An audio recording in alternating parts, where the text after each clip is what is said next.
भगवान विष्णु का वराह रूप में प्रकट होकर देवताओं की रक्षा और दानवों का विनाश कर देना तथा नारद को अनुस्मृति स्तोत्र का उपदेश और नारद द्वारा स्तुति।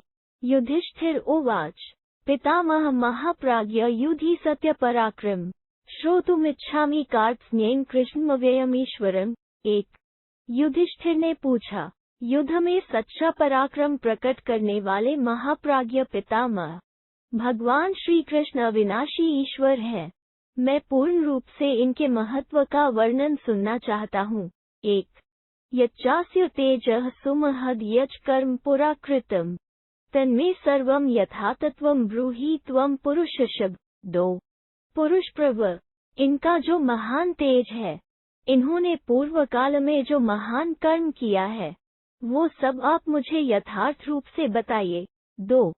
तिर्यग्योंग रूप कथ धारित्वान प्रभु केन कार्य निसगेन तमाख्याहि महाबल।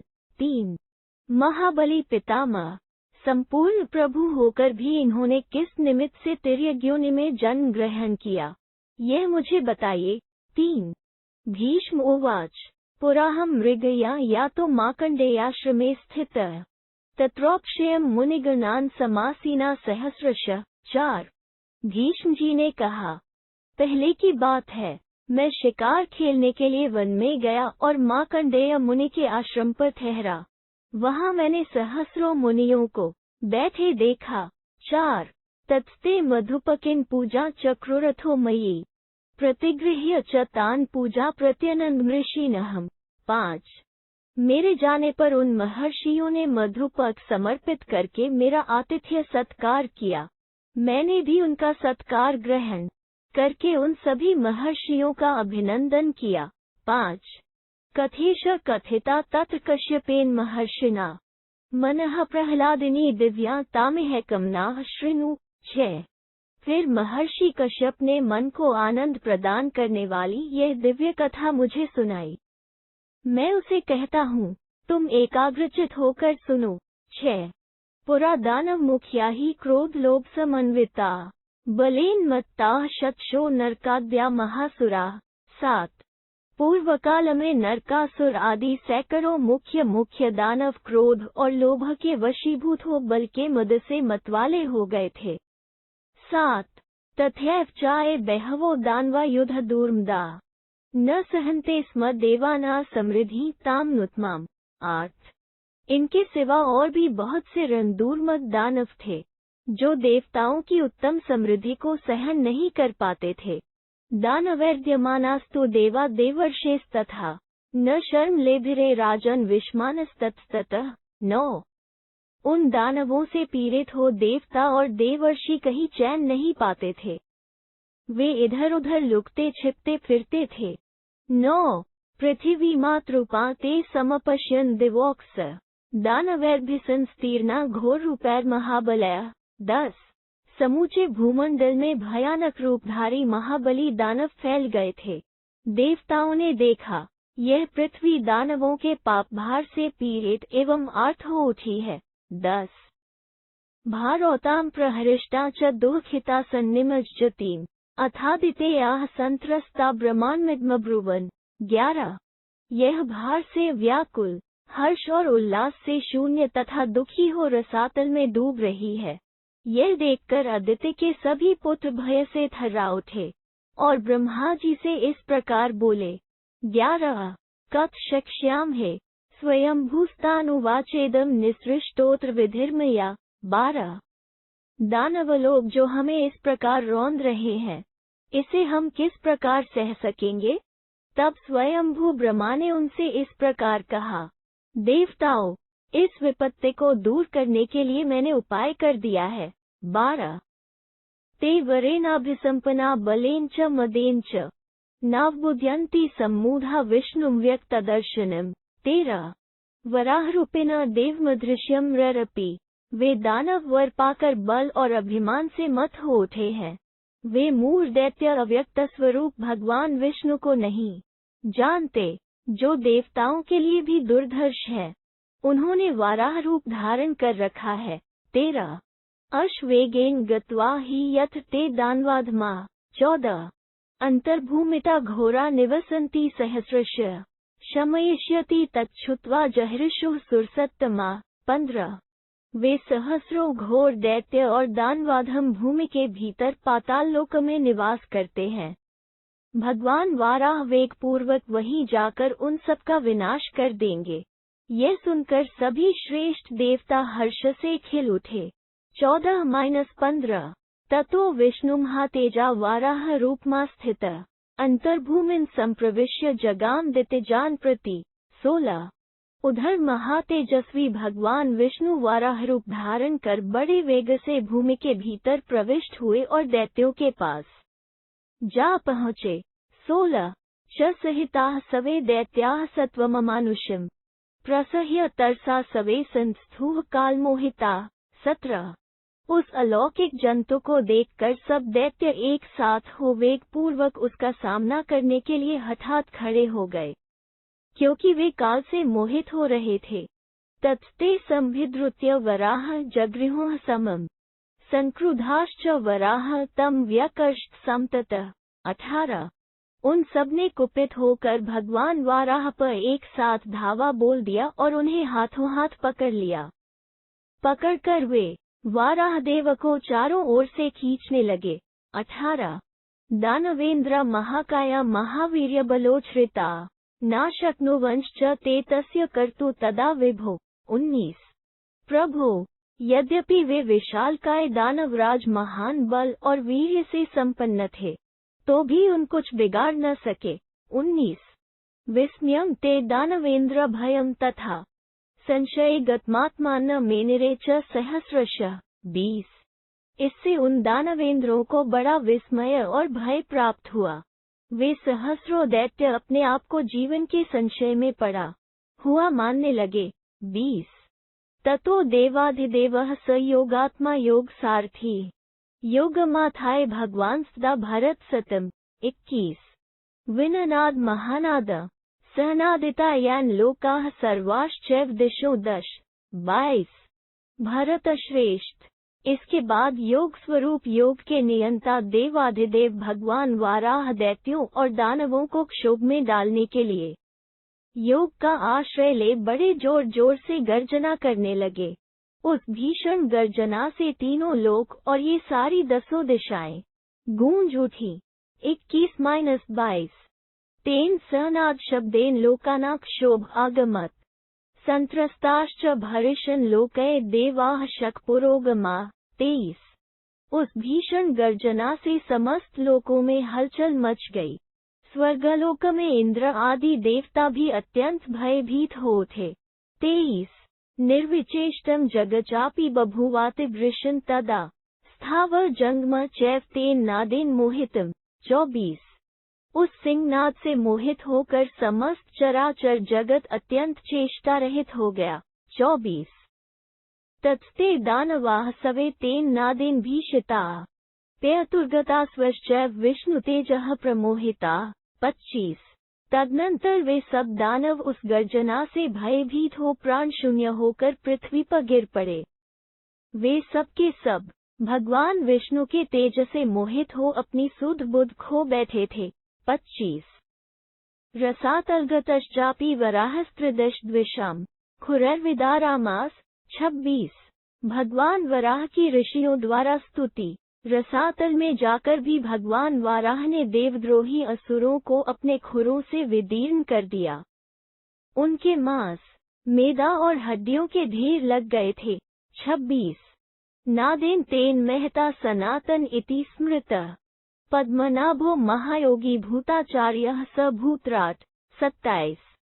संपूर्ण प्राणियों के आचार्य और स्वामी महायोगी वे भगवान पद्मनाभ अपने महान सिंहनाद के कारण सनातन माने गए हैं। 27। ततो देवगणाः सवे पितामहमुपाद्रवन् तत्र गत्वा महात्मानमुचुश्चैव जगत्पतिम्। 28। नादोऽयं कीदृशो देव नैत विद्म वयं प्रभो कोसो हि कस्य वा नादो यान विह्वलितं जगत्। 29। देवाश्च दानवाश्चैव मोहितास्य तेजसा। उनके उस सिंहनाद को सुनकर सब देवता जगदीश्वर भगवान ब्रह्मा जी के पास गए। वहां पहुंचकर वे इस प्रकार बोले, देव प्रभु, यह कैसा सिंहनाद है? इसे हम लोग नहीं जानते। वो कौन वीर है अथवा किसकी गर्जना है जिसने इस व्याकुल कर दिया है?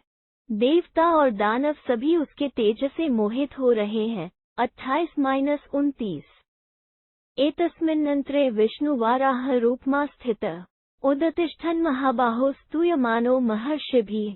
30 महाबाहो, इसी बीच में वाराह रूपधारी भगवान विष्णु जल से ऊपर उठे। उस समय महर्षिगण उनकी स्तुति कर रहे थे। 30 पितामह उवाच निहत्य दानवपतीन् महावर्ष्मा महाबलः अष्टदेवो महायोगी भूतात्मा भूतभावनः।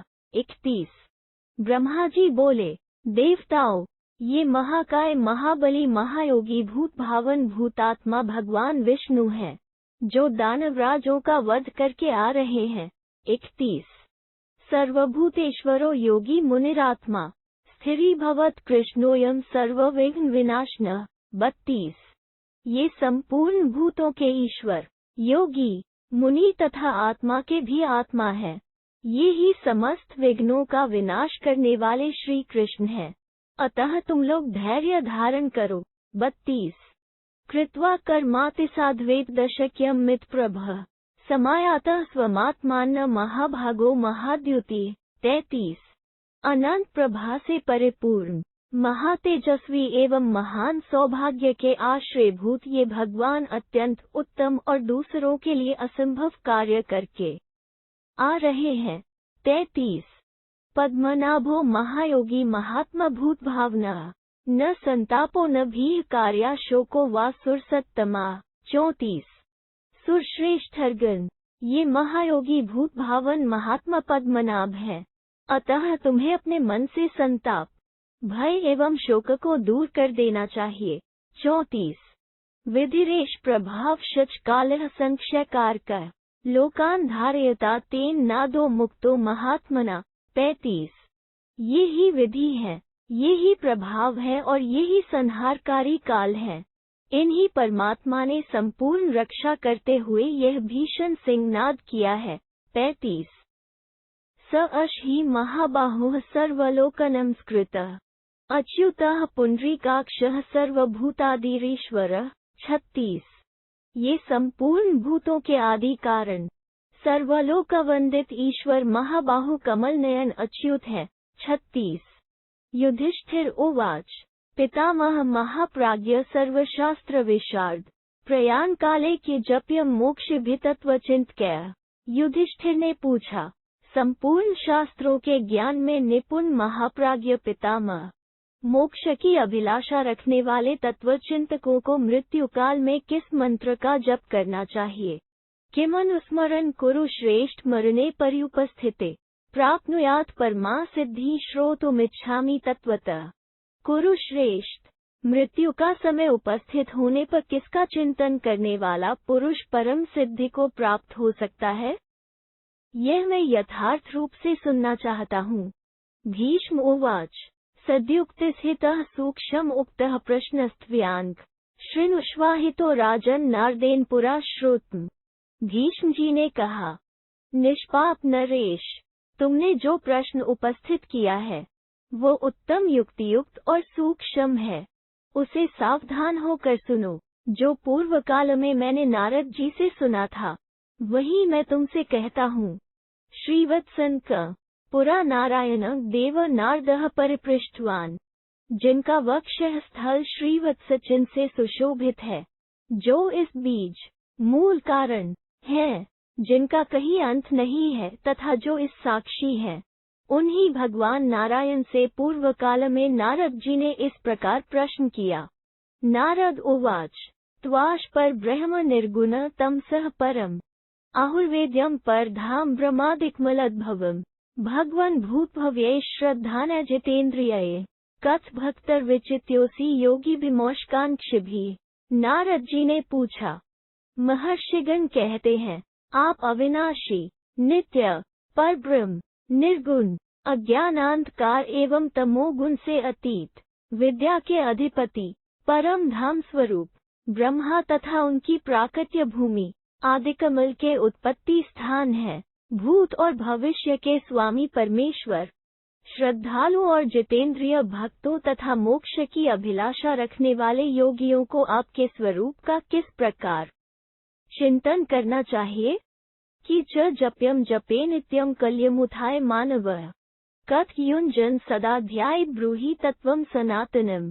मनुष्य प्रतिदिन सवेरे उठकर किस जपनीय मंत्र का जप करे और योगी पुरुष किस प्रकार निरंतर ध्यान करे? आप इस सनातन तत्व का वर्णन कीजिए। श्रुत्वा तस्य तु देवर्षवाक्यम वाचस्पतिः स्वयं प्रोवाच भगवान विष्णु नारदम वरदः प्रभुः। देवर्षि नारद का यह वचन सुनकर वाणी के अधिपति वरदायक भगवान विष्णु ने नारद जी से इस प्रकार कहा। श्री भगवान उवाच हन्त ते कथयिष्यामि इमा दिव्यामनुस्मृतिम् यामधीत्य प्रयाणे तु मद्भावायोपद्यते। श्री भगवान बोले, देवर्षे, मैं हर्षपूर्वक तुम्हारे सामने इस दिव्य अनुस्मृति का वर्णन करता हूँ। मृत्यु काल में जिसका अध्ययन और श्रवण करके मनुष्य मेरे स्वरूप को प्राप्त हो जाता है, उनको अग्रतः कृत्वा मां नमस्कृत्य नारद एकाग्रह प्रयतो भूत्वा इमन् मंत्रोदीरेत। ओ नमो भगवते वासुदेवायति। नारद आदि में ओंकार का उच्चारण करके मुझे नमस्कार करे, अर्थात एकाग्र एवं पवित्र चित होकर इस मंत्र का उच्चारण करे। ओम नमो भगवते वासुदेवाय इति। इत्युक्तो नारदः प्राह प्राञ्जलिः प्रणर्तः स्थितः सर्वदेवेश्वर विष्णुन् सर्वात्मानं हरि प्रभुम्। ऐसा कहने पर नारद जी हाथ जोड़ प्रणाम करके खड़े हो गए और उन सर्वदेवेश्वर सर्वात्मा एवं पापहारी प्रभु श्री विष्णु से बोले। नारद उवाच अव्यक्तम शाश्वत देव प्रभव पुरुषोत्तमम् प्रपद्ये प्राञ्जलिर्विष्णुं श परम पदम। नारद जी ने कहा, प्रभु, जो अव्यक्त सनातन देवता, सबकी उत्पत्ति के कारण, पुरुषोत्तम, अविनाशी और परम पद स्वरूप है, उन भगवान विष्णु की मैं हाथ जोड़कर शरण लेता हूँ। पुराण प्रभव नित्यम अक्षयम लोक साक्षिणम प्रपद्ये पुंडरीकाक्षमीशन भक्तानुकंपिनम। जो पुराण पुरुष, सबकी उत्पत्ति के कारण, नित्य, अक्षय और संपूर्ण साक्षी है, जिनके नेत्र कमल के समान सुंदर है, उन भक्तवत्सल भगवान विष्णु की मैं शरण लेता हूँ। लोकनाथ सहस्राक्षमद्भुत परम पदम। भगवंत, जो संपूर्ण लोकों के स्वामी तथा संरक्षक है, जिनके सहस्रों नेत्र हैं, तथा जो भूत, भविष्य और वर्तमान के स्वामी है, उन परम पद रूप भगवान विष्णु की मैं शरण लेता हूँ।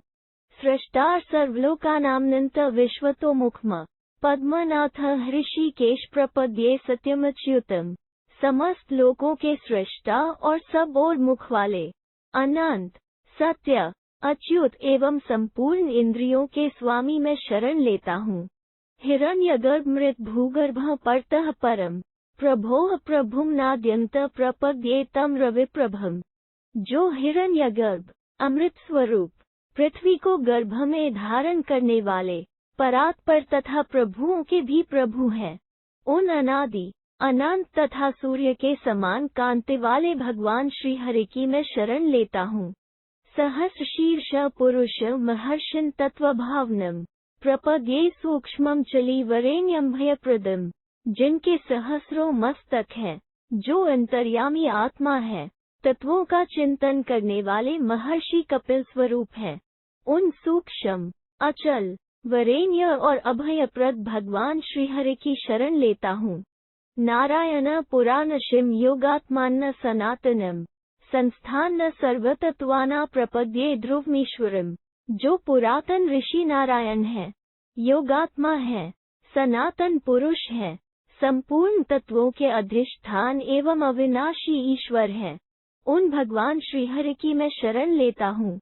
यह प्रभुः सर्वभूतानां येन सर्वमिदं ततं चराचर गुरुर्विष्णुः स मे देवः प्रसीदतु। जो संपूर्ण भूतों के प्रभु हैं, जिन्होंने इस समस्त संसार को व्याप्त कर रखा है, तथा जो चर और अचर प्राणियों के गुरु हैं, वे भगवान विष्णु मुझ पर प्रसन्न हों। यस्मादुपद्यते ब्रह्मा पद्मयोनिः पितामहः। ब्रह्मयोनिर्हि विश्वात्मा स मे विष्णुः प्रसीदतु। जिनसे पितामह ब्रह्म की उत्पत्ति होती है तथा जो वेद और ब्राह्मणों की योनि है, वे विश्वात्मा विष्णु मुझ पर प्रसन्न हों। यह पुरा प्रलये प्राप्ते नष्टे स्थावरंग में ब्रह्मादिषु प्रलीनेषु नष्टे लोके परावरे आभूत संप्लवे चैव प्रलीने प्रकृतो महान एकस्तिष्ठति विश्वात्मा स मे विष्णुः प्रसीदतु। प्राचीन काल में महाप्रलय प्राप्त होने पर जब सभी चराचर प्राणी नष्ट हो जाते हैं, ब्रह्मा आदि देवताओं का भी लय हो जाता है और संसार की छोटी बड़ी सभी वस्तुएं लुप्त हो जाती हैं तथा संपूर्ण भूतों का क्रमशः लय होकर जब प्रकृति में महतत्व भी विलीन हो जाता है, उस समय जो एकमात्र शेष रह जाते हैं, वे विश्वात्मा विष्णु मुझ पर प्रसन्न हों। चतुर्भिश्च चतुर्भिश्च द्वाभया पंचभ्रेव च हुते च पुनर्वाभया स मे विष्णुः प्रसीदतु। 4-1, 4-2, 2-3, 5-4 तथा 2-5 इन 17 अक्षरों वाले मंत्रों द्वारा जिन्हें आहुति दी जाती है, वे भगवान विष्णु मुझ पर प्रसन्न हों। पर्जन्यः पृथिवी सस्यं कालो धर्मः क्रिया क्रिये गुणाकरः स मे बभ्रुवासुदेवः प्रसीदतु। मेघ, पृथ्वी, सस्य, काल, धर्म, कर्म और कर्म का अभाव, ये सब जिनके स्वरूप हैं, गुणों के भंडार रूप वे श्यामवर्ण भगवान वासुदेव मुझ पर प्रसन्न हो। अग्निशोमाकताराणां ब्रह्मरुद्रेन्द्रयोगिनां यस्ते जयति तेजासी स मे विष्णुः प्रसीदतु। जो अग्नि, चंद्रमा, सूर्य, तारागण, ब्रह्मा, रुद्र, इंद्र तथा योगियों के भी तेज को जीत लेते हैं, वे भगवान विष्णु मुझ पर प्रसन्न हों। योगावास नमस्तुभयं सर्वावास वरप्रद यज्ञ गर्भ हिरण्याङ्क पंचयज्ञ नमोस्तुते। योग के आवास स्थान, आपको नमस्कार है। सबके निवास स्थान, वरदायक, यज्ञ गर्भ, सुनहरे रंगों वाले पंचयज्ञ में परमेश्वर, आपको नमस्कार है। चतुर्मूर्ते पर धाम लक्ष्म्यवास पराचित सर्वावास नमस्तेस्तु वासुदेव प्रधानकृत। आप श्री कृष्ण, बलभद्र, प्रद्युम्न और अनिरुद्ध इन 4 रूपों वाले परमधाम स्वरूप, लक्ष्मी निवास, परम पूजित, सबके आवास स्थान और प्रकृति के भी प्रवर्तक हैं। वासुदेव, आपको नमस्कार है। अजस्त्वं गमः पंथा हि मूर्तिर्विश्वमूर्तिदृक् विकर्तः पंचकालज्ञ नमस्ते ज्ञान सागर। आप अजन्मा हैं, अगम्य मार्ग हैं, निराकार है अथवा संपूर्ण आकार आप ही धारण करते हैं। आप ही संहारकारी रुद्र हैं। आप प्रातः, संगव, मध्याह्न, अपराह्न और सायाह्न इन 5 कालों को जानने वाले हैं। ज्ञान सागर, आपको नमस्कार है। अव्यक्ताद् व्यक्तमुत्पन्न यस्तु परोश्रः यस्मात् परतर नास्ति तमस्मि शरणगतः। जिन अव्यक्त परमात्मा से इस व्यक्त उत्पत्ति हुई है, जो व्यक्त से परे और अविनाशी है, जिनसे उत्कृष्ट दूसरी कोई वस्तु नहीं है, उन भगवान विष्णु की मैं शरण में आया हूँ। न प्रधानो न च महान पुरुषश्चेत् न ह्यजः अनयो यः परत्रः तमस्मि शरणगतः। प्रकृति और महतत्व, ये दोनों जड़ हैं। पुरुष चेतन और अजन्मा है। इन दोनों क्षर और अक्षर पुरुषों से जो उत्कृष्ट और विलक्षण हैं, उन भगवान पुरुषोत्तम की मैं शरण लेता हूँ। चिंत्यन्तो हि यम नित्यं ब्रह्मेशानाद्यः प्रभुम् निश्चय नाधिगच्छति तमस्मि शरणगतः। ब्रह्मा और शिव आदि देवता जिन सदा चिंतन करते रहने पर भी उनके स्वरूप के संबंध में किसी निश्चय तक नहीं पहुँच पाते, उन परमेश्वर की मैं शरण लेता हूँ। जितेंद्रिया महात्मानो ज्ञान ध्यान परायणा यम प्राप्य न निवर्तन्ते तमस्मि शरणगतः। ज्ञानी और ध्यान परायण जितेंद्रिय महात्मा जिन्हें पाकर फिर इस संसार में नहीं लौटते हैं, उन भगवान श्रीहरि की मैं शरण ग्रहण करता हूँ। एकांशन जगत सर्वम वष्टभय विभुः स्थितः अग्राह्यो निर्गुणो नित्यस्तमस्मि शरणगतः। जो सर्वव्यापी परमेश्वर इस संपूर्ण अपने एक अंश से धारण करके स्थित है, जो किसी इंद्रिय विशेष के द्वारा ग्रहण नहीं किए जाते तथा जो निर्गुण एवं नित्य है, उन परमात्मा की मैं शरण में जाता हूँ। सोमाकानिम्यम तेजो यच्च तारामयी द्युति दिवि संजायते योयम स महात्मा प्रसीदतु। आकाश में जो सूर्य और चंद्रमा का तेज प्रकाशित होता है तथा तारगणों की जो ज्योति जगमगाती रहती है, वो सब जिनका ही स्वरूप है, वे परमात्मा मुझ पर प्रसन्न हो। गुणादिर्निर्गुणश्चायो लक्ष्मीवांश्चेतन ह्यज सूक्ष्म सर्वगतो योगी स महात्मा प्रसीदतु। जो समस्त गुणों के आदि कारण और स्वयं निर्गुण है, आदि पुरुष, चेतन, अजन्मा, सूक्ष्म, सर्वव्यापी तथा योगी है, वे महात्मा श्रीहरि मुझ पर प्रसन्न हो। सांख्ययोगाश्च ये चाये सिद्धाश्च परमर्षयः यम विदित्वा विमुच्यन्ते स महात्मा प्रसीदतु। ज्ञान योगी, कर्मयोगी तथा जो दूसरे सिद्ध और महर्षि हैं, वे जिन्हें जानकर इस संसार से मुक्त हो जाते हैं, वे परमात्मा श्रीहरि मुझ पर प्रसन्न हो। अव्यक्तः समधिष्ठाता ह्यचिन्त्यः सत्सत्परः आस्थितिः प्रकृति श्रेष्ठः स महात्मा प्रसीदतु। जो अव्यक्त, सबके अधिष्ठाता, अचिंत्य और विलक्षण है, आधार रहित एवं प्रकृति से श्रेष्ठ है, वे महात्मा श्रीहरि मुझ पर प्रसन्न हो। क्षेत्रज्ञः पंचधा प्रकृतिं पंचविमुखः महान गुणाश्च यो स महात्मा प्रसीदतु। जो जीवात्मा रूप से 5 ज्ञानेन्द्रिय रूपी मुखों द्वारा शब्द आदि 5 विषयों का उपभोग करते हैं तथा स्वयं महान होकर भी जो गुणों का अनुभव करते हैं, वे महात्मा श्रीहरि मुझ पर प्रसन्न हो। सूर्य मध्ये स्थितः सोमस्तस्य मध्ये च या स्थिता भूतबाया च या दीप्तिः स महात्मा प्रसीदतु। जो सूर्य मंडल में सोम रूप से स्थित होते हैं, उस सोम के भीतर जो अलौकिक दीप्ति है, वो जिनका स्वरूप है, वे परमात्मा श्रीहरि मुझ पर प्रसन्न हो। नमस्ते सर्वतः सर्वतोष शिरोमुख निर्विकार नमस्तेस्तु साक्षी क्षेत्रे व्यवस्थितः। सर्वस्वरूप परमेश्वर, आपको सब ओर से नमस्कार है। आपके सब ओर नेत्र, मस्तक और मुख है। निर्विकार परमात्मन, आपको नमस्कार है। आप प्रत्येक क्षेत्र, शरीर में साक्षी रूप से स्थित हैं। अतीन्द्रिय नमस्तुभयं लिंगैर्व्यक्तर्म्य से ये च त्वा नाभिजानन्ति संसारे संसरन्ति ते। इंद्रियातीत परमेश्वर, आपको नमस्कार है। व्यक्त लिंगों द्वारा आपका ज्ञान होना असंभव है। संसार में जो आपको नहीं जानते, वे जन्म मृत्यु के चक्कर में पड़े रहते हैं। काम क्रोध विनिर्मुक्ता राग द्वेष विवर्जिता नान्य भक्ता विजानन्ति न पुनर्नारका द्विजा। जो काम और क्रोध से मुक्त, राग द्वेष से रहित तथा आपके अनन्य भक्त हैं, वे ही आपको जान पाते हैं। जो विषयों के नरक में पड़े हुए द्विज हैं, वे आपको नहीं जानते हैं। एकांतिनो ही निर्द्वन्द्वा निराशीः कर्मकारिणः ज्ञानाग्निदत् कर्मान् सेवा विशन्ति विनिश्चिता। जो आपके अनन्य भक्त, द्वंद्वों से रहित तथा निष्काम कर्म करने वाले हैं, जिन्होंने ज्ञानमयी अग्नि से अपने समस्त कर्मों को दग्ध कर दिया है, वे आपके प्रति दृढ़ निष्ठा रखने वाले पुरुष आप में ही प्रवेश करते हैं। अशरीर शरीरस्थ सम सर्वेषु देहेषु पुण्य पाप विनिर्मुक्ता भक्तास्त्वा प्रविशन्त्युत।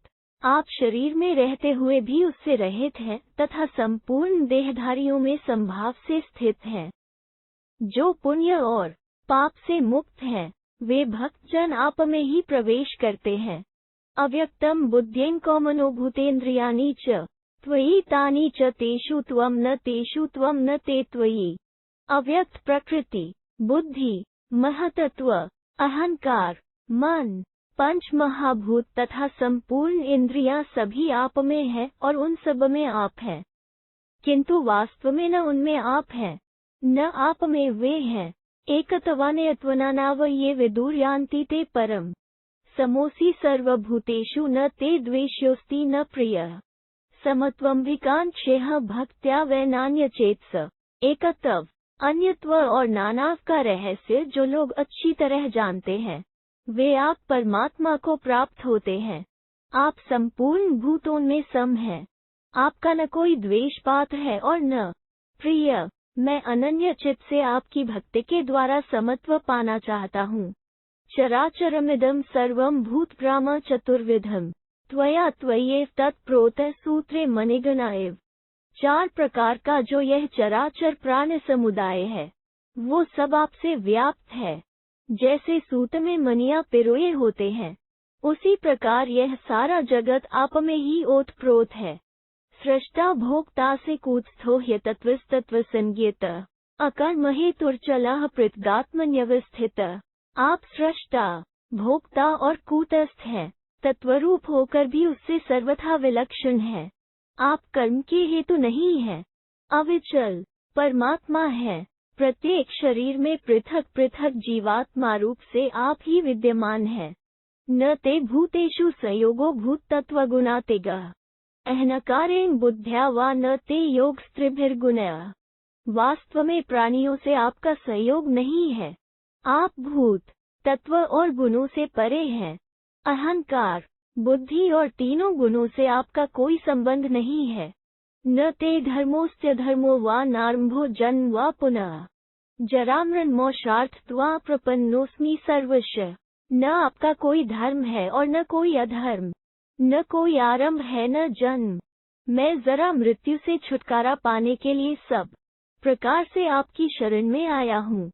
ईश्वरोऽसि जगन्नाथ ततः परम उच्यसे भक्ताना यद्धितम देव तद् ध्याहि त्रिदशेश्वर।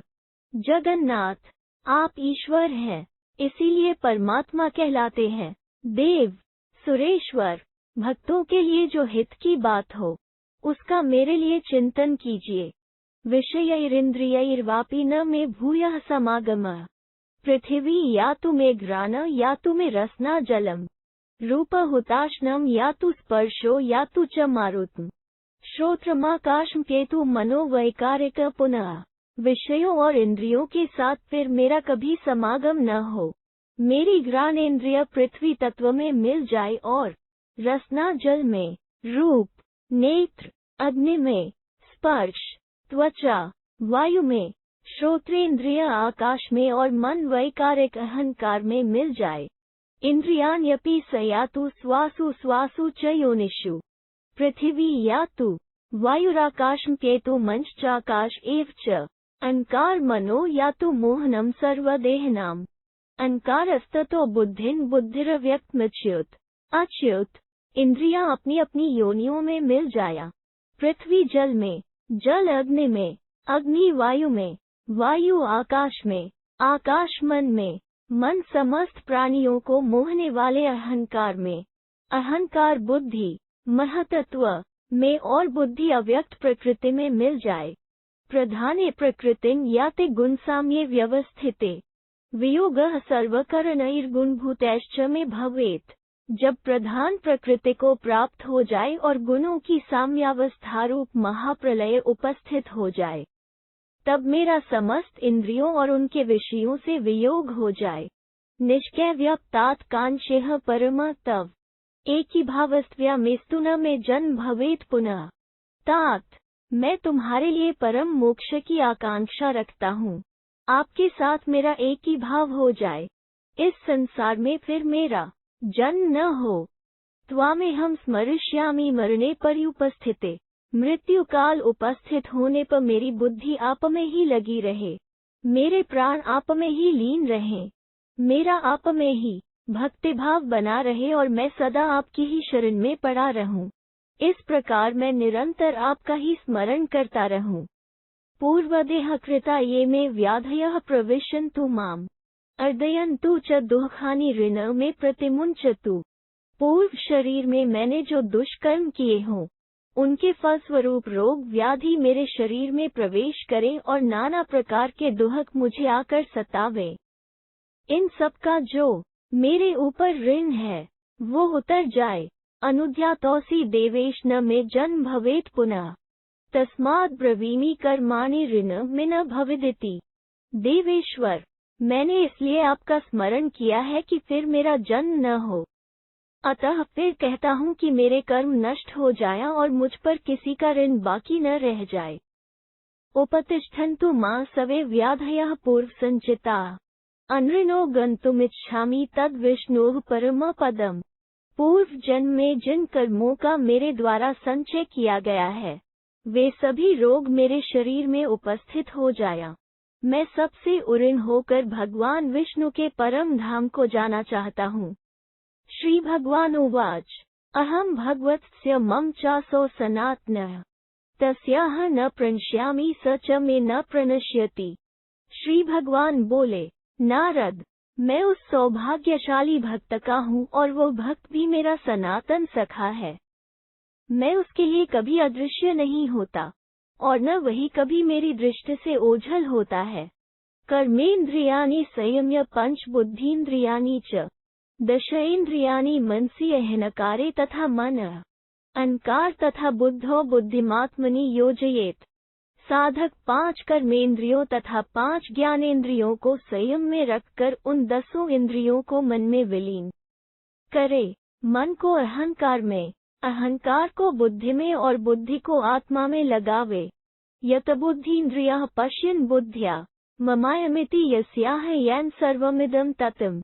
5 ज्ञानेंद्रियों को संयम में रखकर बुद्धि के द्वारा परात्पर परमात्मा का अनुभव करे कि यह परमेश्वर मेरा है और मैं इसका हूँ, तथा इसी ने इस संपूर्ण व्याप्त कर रखा है। संयोज्य परमात्मननुस्मरेत ततो बुद्धेः पर बुद्ध्वा लभते न पुनर्भवम्। मरणे समनुप्राप्ते यश्चैव मां नुस्मरेत अपि पाप समाचारः स याति परमा गतिम्। स्वयं ही अपने आप को परमात्मा के ध्यान में लगाकर निरंतर उनका स्मरण करे, तदनंतर बुद्धि से भी परे परमात्मा को जानकर मनुष्य फिर इस संसार में जन्म नहीं लेता। जो मृत्यु काल आने पर इस प्रकार मेरा स्मरण करता है, वो पुरुष पहले का पापाचारी रहा हो तो भी परम गति को प्राप्त होता है। ओम नमो भगवते तस्मै देहिना परमात्मने नारायणाय भक्तानामेकनिष्ठाय शाश्वते। समस्त देहधारियों के परमात्मा तथा भक्तों के प्रति एकमात्र निष्ठा रखने वाले उन सनातन भगवान नारायण को नमस्कार है। इमाम नुस्मृति दिव्या वैष्णवी सुसमाहितः स्वपन विबुध्यंश्च पठन यत तत् समभ्यसेत। यह दिव्य वैष्णवी अनुस्मृति विद्या है। मनुष्य एकाग्रचित होकर सोते, जागते और स्वाध्याय करते समय जहाँ कहीं भी इसका जप करता रहे। पौर्णमास्यां माया च द्वादश्या च विशेषतः श्रावयेत् श्रद्धानांश्च मद्भक्तांश्च विशेषतः। पूर्णिमा, अमावास्या तथा विशेषतः द्वादशी तिथि को मेरे श्रद्धालु भक्तों को इसका श्रवण करावे। यद्येन कर्माश्रित्य यज्ञदान्तपः क्रिया कुर्वस्तफलमाप्नोति पुनरावर्तन्तु तत्। यदि कोई अहंकार का आश्रय लेकर यज्ञ, दान और तपरूप कर्म करे तो उसका फल उसे मिलता है, परंतु वो आवागमन के चक्कर में डालने वाला होता है। बलि ददत् ज्वलंग्निं स्मरेद् यो मां स याति परमा गतिम्। जो देवताओं और पितरों की पूजा पाठ, होम और बलिवैश्वदेव करते तथा अग्नि में आहुति देते समय मेरा स्मरण करता है, वो परम गति को प्राप्त होता है। यज्ञो दान न तपश्चैव पावनानि मनीषिणाम्। यज्ञम दान न तपस्तस्मात् कुर्यादाशीर्विवर्जित। यज्ञ, दान और तप ये मनीषी पुरुषों को पवित्र करने वाले हैं, अतः यज्ञ, दान और तप का निष्काम भाव से अनुष्ठान करे। नम इत्येव यो ब्रूयान्मद्भक्तः श्रद्धयान्वितः तस्याक्षयो भवे लोकः श्वपाकस्यापि। नारद, नारद, जो मेरा भक्त श्रद्धा पूर्वक मेरे लिए केवल नमस्कार मात्र बोल देता है, वो चांडाल ही क्यों न हो, उसे अक्षय लोक की प्राप्ति होती है। कि पुनरे यजन्ते मां साधका विधिपूर्वकम् श्रद्धावतो यतात्मानस्ते मां यान्ति मदाश्रिता। फिर जो साधक मन और इंद्रियों को संयम में रखकर मेरे आश्रित हो श्रद्धा और विधि के साथ मेरी आराधना करते हैं, वे मुझे ही प्राप्त होते हैं। इसमें तो कहना ही क्या है। कर्माण्यद्यन्तवतेह मद्भक्तो नान्तं श्नुते मामेव तस्माद् देवर्षेद्याहि नित्यं तन्द्रितः अवाप्स्यसि ततः सिद्धि द्रक्ष्यस्यैव पदं मम। देवर्षे, सारे कर्म और उनके फल आदि अंत वाले हैं, परंतु मेरा भक्त अंतवान, विनाशशील, फल का उपभोग नहीं करता। अतः तुम सदा आलस्य रहित होकर मेरा ही ध्यान करो। इससे तुम्हें परम सिद्धि प्राप्त होगी और तुम मेरे परमधाम का दर्शन कर लोगे। अज्ञानाय च यो ज्ञान न दद्यात् धर्मोपदेशतः कृत्स्ना वा पृथिवी तेन तुल्यं च तत्फलम्। जो धर्मोपदेश के द्वारा अज्ञानी पुरुष को ज्ञान प्रदान करता है अथवा जो किसी को समूची पृथ्वी का दान कर देता है तो उस ज्ञान दान का फल इस पृथ्वी दान के बराबर ही माना जाता है। तस्मात् प्रदेयं साधुभ्यो जन्म बन्धभयपहम् एवं दत्वा नरश्रेष्ठ श्रेयो वीर्यं च विन्दति। नरश्रेष्ठ नारद, इसलिए साधु पुरुषों को जन्म और बंधन के भय को दूर करने वाला ज्ञान ही देना चाहिए। इस प्रकार ज्ञान देकर मनुष्य कल्याण और बल प्राप्त करता है। अश्वमेध सहस्राना सहस्र यह समाचरेत नासौ पदम नोति मद्भक्तरद्वर्ते। जो 10 लाख अश्वमेध यज्ञों का अनुष्ठान कर ले, वो भी उस पद को नहीं पा सकता जो मेरे भक्तों को प्राप्त हो जाता है। भीष्म उवाच एवं पृष्टः पुरा तेन नारदेन सुरशिना यदुवाच तदा शंभुस्तदुत्तव सुव्रत। भीष्म जी कहते हैं, सुव्रत, इस प्रकार पूर्व काल में देवर्षि नारद के पूछने पर कल्याण में भगवान विष्णु ने उस समय जो कुछ कहा था वो सब तुम्हें बता दिया। त्वम्प्येकं भूत्वा ध्याहि ध्येयं गुणातिग्म भजस सर्वभावन परमात्मान्मव्ययम्। तुम भी एकचित होकर उन गुणातीत परमात्मा का ध्यान करो और संपूर्ण भक्तिभाव से उन्हीं अविनाशी परमात्मा का भजन करो। श्रुत्वैतन्नारदो वाक्यम दिव्यम नारायणेरितम अत्यंत भक्तिमान देव एकातत्वमुपेवान। भगवान नारायण का कहा हुआ यह दिव्य वचन सुनकर अत्यंत भक्तिमान देवर्षि नारद प्रति एकाग्रचित हो गए। नारायण वृषिन् देव दशवर्षाण्यनन्य भाग इदं जपन वै प्राप्नोति तद विष्णोः परम पदम। जो पुरुष अनन्य भाव से 10 वर्षों तक ऋषि प्रवर नारायण देव का ध्यान करते हुए इस मंत्र का जप करता है, वह भगवान विष्णु के परम पद को प्राप्त कर लेता है। कि तस्य बहुभिमन्त्रैर्भक्तियस्य जनार्दने नमो नारायणायेति मंत्रः सर्वार्थ साधकः। जिसकी भगवान जनार्दन में भक्ति है उसे बहुत से मंत्रों द्वारा क्या लेना है। ओम नमो नारायणाय, यह एकमात्र मंत्र ही संपूर्ण मनोरथों की सिद्धि करने वाला है। इमा रहस्या परमामनुस्मृति मधीत्य बुद्धिं लभते च नैष्ठिकीम् विहाय दुःखान्यवमुच्य संकटात् स वीतरागो विचरेन्महिमिमाम्। इस परम गोपनीय अनुस्मृति विद्या का स्वाध्याय करके मनुष्य प्रति दृढ़ निष्ठा रखने वाली बुद्धि प्राप्त कर लेता है। वो सारे दुखों को दूर करके संकट से मुक्त एवं वीतराग हो इस पृथ्वी पर सर्वत्र विचरण करता है। इति श्री महाभारते शांति पर्वणि मोक्षधर्म पर्वणि अंतर्भूमि विक्रीन नाम नवाधिकविंशतमोऽध्यायः 209। इस प्रकार श्री महाभारत शांति पर्व के अंतर्गत मोक्षधर्म पर्व में भूमि के भीतर भगवान वाराह की क्रीड़ा नामक 209वां अध्याय पूरा हुआ। 201 दाक्षिणात्य अधिक पाठ के 86 श्लोक मिलाकर कुल 122 श्लोक है। तारांकन इस श्लोक में वर्णित भाव के अनुसार सनातन शब्द की व्युत्पत्ति इस प्रकार समझनी चाहिए। नादनेन सहित सनादन दकार स्थाने तकारो छांद स। जो नाद के साथ हो वह सनादन कहलाता है। सनादन के दकार के स्थान में तकार हो जाने से सनातन बनता है। गुरु शिष्य के संवाद का उल्लेख करते हुए श्री कृष्ण संबंधी अध्यात्म तत्व का वर्णन। युधिष्ठिर उवाच योग में परम तात मोक्षस्य वद भारत। तमः तत्वतो ज्ञातुमिच्छामि वदतां वर। 1। युधिष्ठिर ने कहा, वक्ताओं में श्रेष्ठ तात भरत नंदन, आप मुझे मोक्ष के साधनभूत परम योग का उपदेश कीजिए, मैं उसे यथार्थ रूप से जानना चाहता हूँ। 1। भीष्म उवाच, अत्राप्युदाहरन्तीमितिहासं पुरातनं संवाद मोक्ष संयुक्तम शिष्यस्य गुरुना सह। 2। भीष्म जी बोले, इस विषय में एक शिष्य का गुरु के साथ जो मोक्ष संबंधी संवाद हुआ था, उसी प्राचीन इतिहास का उदाहरण दिया जाता है। 2। तेजोराशिन महात्मान्न सत्यसधम जितेन्द्रियम। 3। शिष्यः परम मेधावी श्रेयोथि सुसमाहितः चरणावुपसंगृह्य स्थितः प्राञ्चल्य ब्रवीत। 4। किसी समय की बात है, एक विद्वान ब्राह्मण श्रेष्ठ आसन पर विराजमान थे। वे आचार्य कोटि के पंडित और श्रेष्ठतम महर्षि थे। देखने में महान तेज की राशि जान पड़ते थे। बड़े महात्मा, सत्य प्रतिज्ञ और जितेंद्रिय थे। एक दिन उनकी सेवा में कोई परम मेधावी कल्याणकामी एवं समाहित शिष्य आया, जो चिरकाल तक उनकी शुश्रूषा कर चुका था।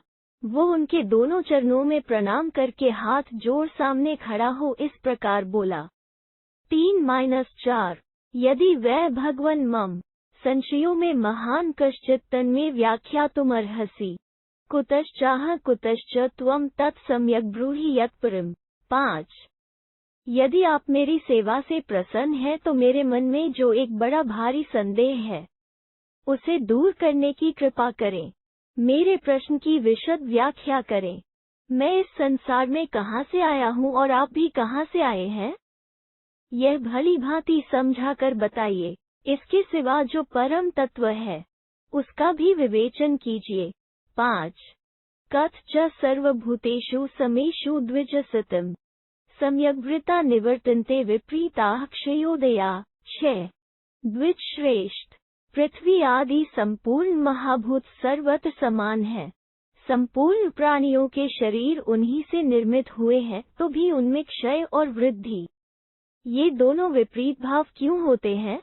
6। वेदेषु चापि यद् वाक्यं लौकिकं व्यापकं च यत् यथा तत्वं सर्वं व्याख्यातुमर्हसि। 7।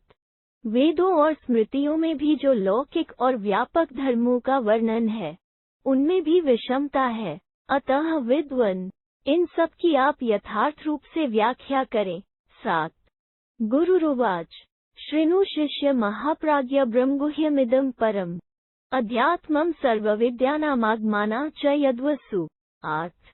गुरु ने कहा, वत्स, सुनो महामते, तुमने जो बात पूछी है, वो वेदों का उत्तम एवं गूढ़ रहस्य है। यही अध्यात्म तत्व है तथा यही समस्त विद्याओं और शास्त्रों का सर्वस्व है। 8। वासुदेवः परमिदं विश्वस्य बृहमनो मुखम् सत्यं ज्ञानथो यज्ञस्तितिक्षादम् आर्जवम्। 9। संपूर्ण वेद का मुख जो प्रणव है वह तथा सत्य, ज्ञान, यज्ञ, तितिक्षा, इंद्रिय संयम, सरलता और परम तत्व, यह सब कुछ वासुदेव ही है। 9। पुरुष सनातन विष्णुन् यं तं वेदविदो विदुः स्वर प्रलय कर्तार्म व्यक्तम ब्रह्म शाश्वम। 10। वेदज्ञजन उसी को सनातन पुरुष और विष्णु भी मानते हैं। वही संसार की सृष्टि और प्रलय करने वाला अव्यक्त एवं सनातन ब्रह्म है। 10। तदिदं ब्रह्म वार्ष्णेयमितिहासं शृणुष्व मे ब्राह्मणो ब्राह्मणयः श्राव्यो राजन्यः क्षत्रियैस्था। 11। वैश्यो वैश्यैस्था श्राव्यः शूद्रः शूद्रैर्हाम्ना माहात्म्यं देवदेवस्य विष्णोरमित्येजसः। 12। वही ब्रह्म वृष्णिकुल में श्री कृष्ण रूप में अवतीर्ण हुआ। इस कथा को तुम मुझसे सुनो। ब्राह्मण ब्राह्मण को, क्षत्रिय क्षत्रिय को, वैश्य वैश्य को तथा शूद्र महामनस्वी शूद्र को अमित तेजस्वी देवाधिदेव विष्णु का महात्म्य सुनावे। 11-12। अर्हत्वं सी कल्याण वार्षणेयं शृणु यत्परम् कालचक्रम नाद्यंत भावाभावस्वलक्षणम्। 13। त्रैलोक्यम सर्वभूतेषे चक्रवत् परिवर्ते। तुम भी यह सब सुनने के योग्य अधिकारी हो। अतः भगवान श्री कृष्ण का जो कल्याणमय उत्कृष्ट महात्म्य है उसे सुनो। यह जो सृष्टि प्रलय रूप अनादि अनंत काल चक्र है वो श्री कृष्ण का ही स्वरूप है। सर्वभूतेश्वर श्री कृष्ण में ये तीनों लोक चक्र की भांति घूम रहे हैं। 13 यतदक्षरमव्यक्तम मृत ब्रह्म शाश्वम वदन्ति पुरुष व्याघ्र केशव पुरुषष्भम। 14 पुरुष सिंह पुरुषोत्तम श्री कृष्ण को ही अक्षर अव्यक्त अमृत एवं सनातन परब्रह्म कहते हैं। 14 पितन देवान ऋषींश्च तथा वै यक्ष राक्षसान् नागासुर मनुष्यांश्च सृजते परमोव्ययः। 15 ये अविनाशी परमात्मा श्री कृष्ण ही पितर देवता ऋषि यक्ष राक्षस नाग असुर और मनुष्य आदि की रचना करते हैं। 15 तथैव वेद शास्त्राणि लोकधर्मांश्च शाश्वतान् प्रलयम् प्रकृतिं प्राप्य युगादो सृजते पुनः। 16 इसी प्रकार प्रलय काल बीतने पर कल्प के आरंभ में प्रकृति का आश्रय ले भगवान श्री कृष्ण ही ये वेद शास्त्र और सनातन लोक धर्मों को पुनः प्रकट करते हैं। 16 यथावृतुलिंगानि नाना रूपाणि पर्यये दृश्यन्ते तानि तान्येव तथा भावा युगादिषु। 17 जैसे ऋतु परिवर्तन के साथ ही भिन्न भिन्न ऋतुओं के नाना प्रकार के वे लक्षण प्रकट होते रहते हैं वैसे ही प्रत्येक कल्प के आरंभ में पूर्व कल्पों के अनुसार तदनुरूप भावों की अभिव्यक्ति होती रहती है। अथ यदद यदा भाति कालयोगाद युगादिषु तदुप्यते ज्ञान लोक्यात्राविधानजम्। 8 काल क्रम से युगादि में जब जब जो वस्तु भासित होती है लोक व्यवहारवश तब उसी विषय का ज्ञान प्रकट होता रहता है। 18 महर्षयः लेभिरे तपसा पूर्वमनुज्ञाता स्वयं भुवा। 19 कल्प के अंत में लुप्त हुए वेदों और इतिहासों को कल्प के आरंभ में स्वयंभू ब्रह्मा के आदेश से महर्षियों ने तपस्या द्वारा सबसे पहले उपलब्ध किया था। 19 वेद भगवान वेदांगानि बृहस्पति भार्गवो नीतिशास्त्रम तु जगाद जगतो हितम। 20 उस समय स्वयं भगवान ब्रह्मा को वेदों का बृहस्पति जी को वेदांगों का और शुक्राचार्य को नीति शास्त्र का ज्ञान हुआ तथा उन लोगों ने हित के लिए उन सब विषयों का उपदेश किया। 20 गांधर्वम नारदो वेद भरद्वाजो धनुर्ग्रहम देवशचरितम गार्ग्यः कृष्णात्रेयश्चिकित्सितम्। 21 नारद जी को गांधर्व वेद का भरद्वाज को धनुर्वेद का महर्षि गार्ग्य को देवशियों के चरित्र का तथा कृष्णात्रेय को चिकित्सा शास्त्र का ज्ञान हुआ। 21 न्यायतंत्राण्यनेकानि तैस्तरुतानि वादिभिः हेत्वागम सदाचाररदुत्तदुपास्यताम्। 22 तर्कशील विद्वानों ने तर्कशास्त्र के अनेक ग्रंथों का प्रणयन किया। उन महर्षियों ने युक्तियुक्त शास्त्र और सदाचार के द्वारा जिस ब्रह्म का उपदेश किया है उसी की तुम भी उपासना करो। 22 अनाद्यम तत्पर ब्रह्म न देवा नर्षयो विदुः एकस्तद वेद भगवान धाता नारायणः प्रभुः। 23 वो परब्रह्म अनादि और सबसे परे है उसे न देवता जानते हैं न ऋषि उसे तो एकमात्र जगत पालक नारायण ही जानते हैं। 23 नारायणाद्रिगणास्था मुख्याः सुरासुरा राजर्षयः पुराणाश्च परमदैर्घ्यभेषजम्। 24 नारायण से ही ऋषियों मुख्य देवताओं असुरों तथा प्राचीन राजर्षियों ने उस ब्रह्म को जाना है। वो ब्रह्म ज्ञान ही समस्त दुखों का परम औषध है। 24 प्रकृति सुवते यदा हेतुयुक्तं तः पूर्वं जगत संपरिवर्ते। 25 पुरुष द्वारा संकल्प में लाए गए विविध पदार्थों की रचना प्रकृति ही करती है। इस प्रकृति से सर्वप्रथम कारण सहित जगत उत्पन्न होता है। 25 दीपादन्ये यथा दीपाः प्रवर्तन्ते सहस्रशः प्रकृतिः सुवते तद्वदानन्त्यान्नाप्यते। 26 जैसे एक दीपक से दूसरे सहस्रों दीप जला लिए जाते हैं और पहले दीपक को कोई हानि नहीं होती, उसी प्रकार एक प्रकृति ही असंख्य पदार्थों को उत्पन्न करती है और अनंत होने के कारण उसका क्षय नहीं होता। अव्यक्त कर्मजा बुद्धिरहंकार प्रसूयते आकाश चाप्यहकाराद वायुराकाश संभवः। 27। अव्यक्त प्रकृति में क्षोभ होने पर जिस बुद्धि महतत्व की उत्पत्ति होती है, वो बुद्धि अहंकार को जन्म देती है। अहंकार से आकाश और आकाश से वायु की उत्पत्ति होती है। 27। वायुस्तेजस्ततश्चाप मूल प्रकृत्यो ह्यष्टो जगदेतास्वस्थितम्। 28। वायु से अग्नि की, अग्नि से जल की और जल से पृथ्वी की उत्पत्ति हुई है।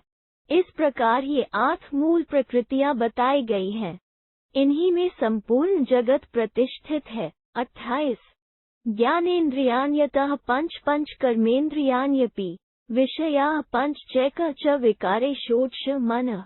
29। 5 ज्ञानेन्द्रियां, 5 कर्मेंद्रियां, 5 विषय और 1 मन, ये 16 विकार कहे गए हैं। इनमें मन तो अहंकार का विकार है और अन्य 15 अपने अपने कारण रूप सूक्ष्म महाभूतों के विकार हैं। 29। श्रोत्रम जिह्वा घ्राण ज्ञानेन्द्रियाण्यत पादो पायुरूपस्थश्च हस्तो वाक्कर्मणि अपि। 30। श्रोत्र, त्वचा, नेत्र, जिह्वा और नासिका, ये 5 ज्ञानेन्द्रियां हैं। हाथ, पैर, गुदा, उपस्थ, लिंग और वाक, ये 5 कर्मेंद्रियां हैं। 30।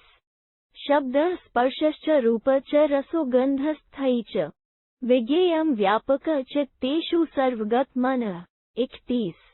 शब्द, स्पर्श, रूप, रस और गंध, ये 5 विषय हैं तथा इनमें व्यापक जो चित्त है, उसी को मन समझना चाहिए। मन सर्वगत कहा गया है।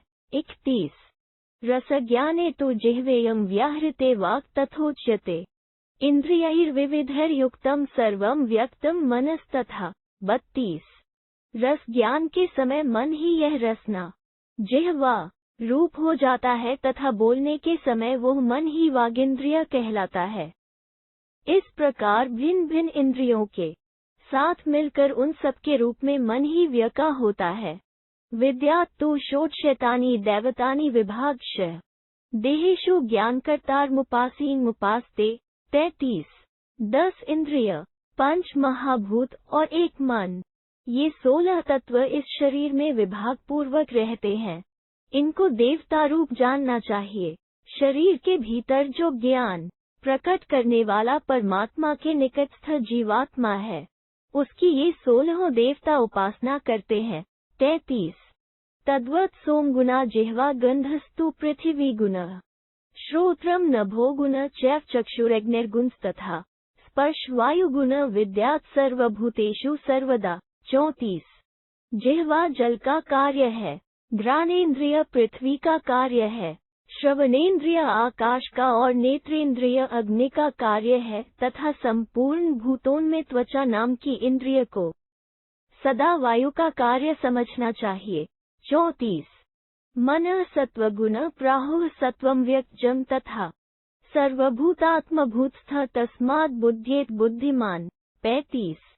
मन को महतत्व का कार्य कहा है और महतत्व को अव्यक्त प्रकृति का कार्य कहा है। अतः बुद्धिमान पुरुष को चाहिए कि वो समस्त भूतों के आत्मा रूप परमेश्वर को समस्त प्राणियों में स्थित जाने। 35। अते भावा जगत सर्वं वहन्ति सचराचरम् श्रिता विरजस देव यमाः प्रकृतेः परम। 36। इस प्रकार ये संपूर्ण पदार्थ समस्त चराचर भार वहन करते हैं। ये सब जो प्रकृति से अतीत रजोगुण रहित हैं, उस परम देव परमात्मा के आश्रित हैं। नवद्वारा पुर पुण्यमेतर भावयः समन्वितम् व्याप्य शेते महानात्मा तस्मात् पुरुष उच्यते। 37।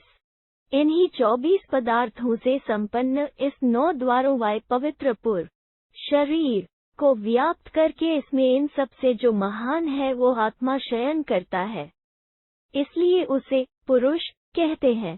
37।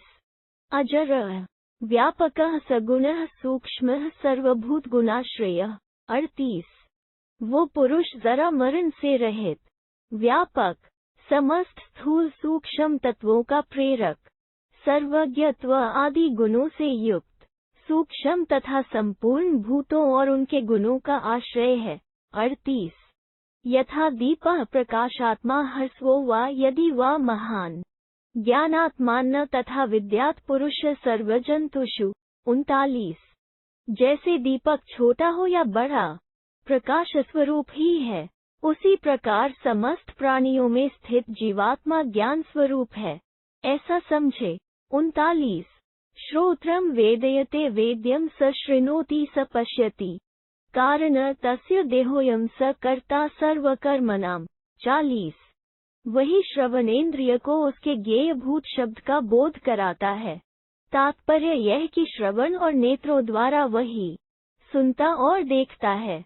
यह शरीर उसके शब्द आदि विषयों के अनुभव में निमित्त है। वो जीवात्मा ही समस्त कर्मों का कर्ता है। 40। अग्निर्दारोक्तो यद्वद् भिन्ने दारो न दृश्यते तथैयात्मा शरीरस्थो योगेनैवानुदृश्यते। 41। अग्नि यथा ह्युपायेन मथिवा दारु दृश्यते तथैयात्मा शरीरस्थो योगेनैवात्र दृश्यते। 42। जिस प्रकार अग्नि काष्ठ में व्याप्त रहने पर भी काष्ठ के चीरने पर भी उसमें दिखाई नहीं देती, उसी प्रकार आत्मा शरीर में रहता है परंतु दिखाई नहीं देता। योग से ही उसका दर्शन होता है। जैसे मंथन आदि उपायों द्वारा काष्ठ को मथकर उनमें अग्नि को प्रत्यक्ष किया जाता है, उसी प्रकार योग के द्वारा शरीरस्थ आत्मा का साक्षात्कार किया जा सकता है। 41-42। नदीश्वापो यथा युक्ता यथा सूर्य मरीचय संततत्वाद यथा यान्ति तथा देहाः शरीरिणाम। 43। जैसे नदियों में जल रहता ही है और सूर्य में किरणें भी रहती ही है तथा वे जल और किरणें नदी और सूर्य से नित्य संबद्ध होने के कारण उनके साथ साथ जाती हैं, उसी प्रकार देहधारियों के सूक्ष्म शरीर भी जीवात्मा के साथ ही रहते हैं और उसे साथ लेकर ही आते जाते हैं। 43। स्वप्नयोगी यथैयात्मा पंचेन्द्रिय समायुतः देहमुत्सृज्य वै याति तथैयात्मोपलभ्यते। 44। जैसे स्वप्न में 5 ज्ञानेंद्रियों सहित जीवात्मा इस शरीर को छोड़कर अन्यत्र चला जाता है, वैसे ही मृत्यु के बाद भी वो इस शरीर को छोड़कर दूसरा शरीर ग्रहण कर लेता है। 44। कर्मणा बाध्यते रूप कर्मणा चोपलभ्यते कर्मणा नियतेन्यत्र स्वकृतेन बलि ऐसा। 45। कर्म के द्वारा ही इस देह का बाध होता है, कर्म से ही अन्य देह की उपलब्धि होती है तथा अपने किए हुए प्रबल कर्म के द्वारा ही वो अन्य शरीर में ले जाया जाता है। 45।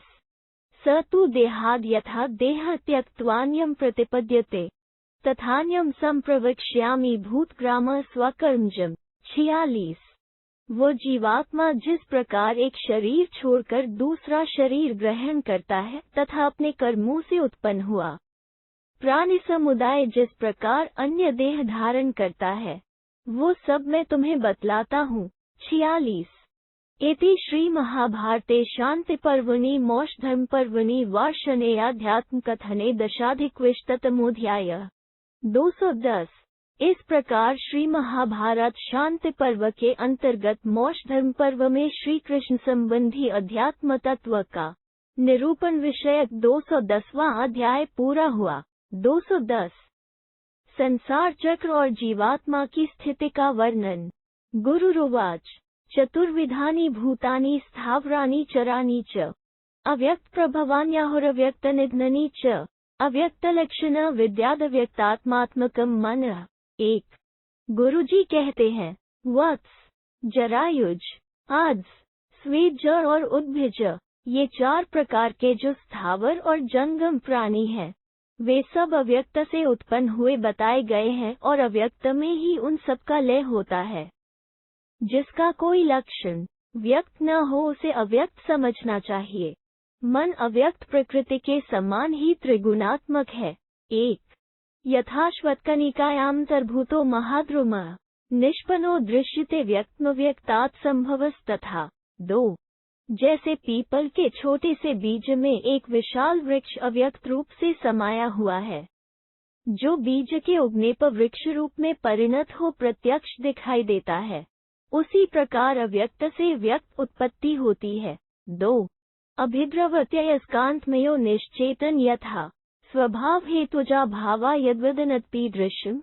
3 जिस प्रकार लोहा अचेतन होने पर भी चुंबक की ओर खींच जाता है, वैसे ही शरीर के उत्पन्न होने पर प्राणी के स्वाभाविक संस्कार तथा अविद्या, काम, कर्म आदि दूसरे गुण उसकी ओर खींच आते हैं।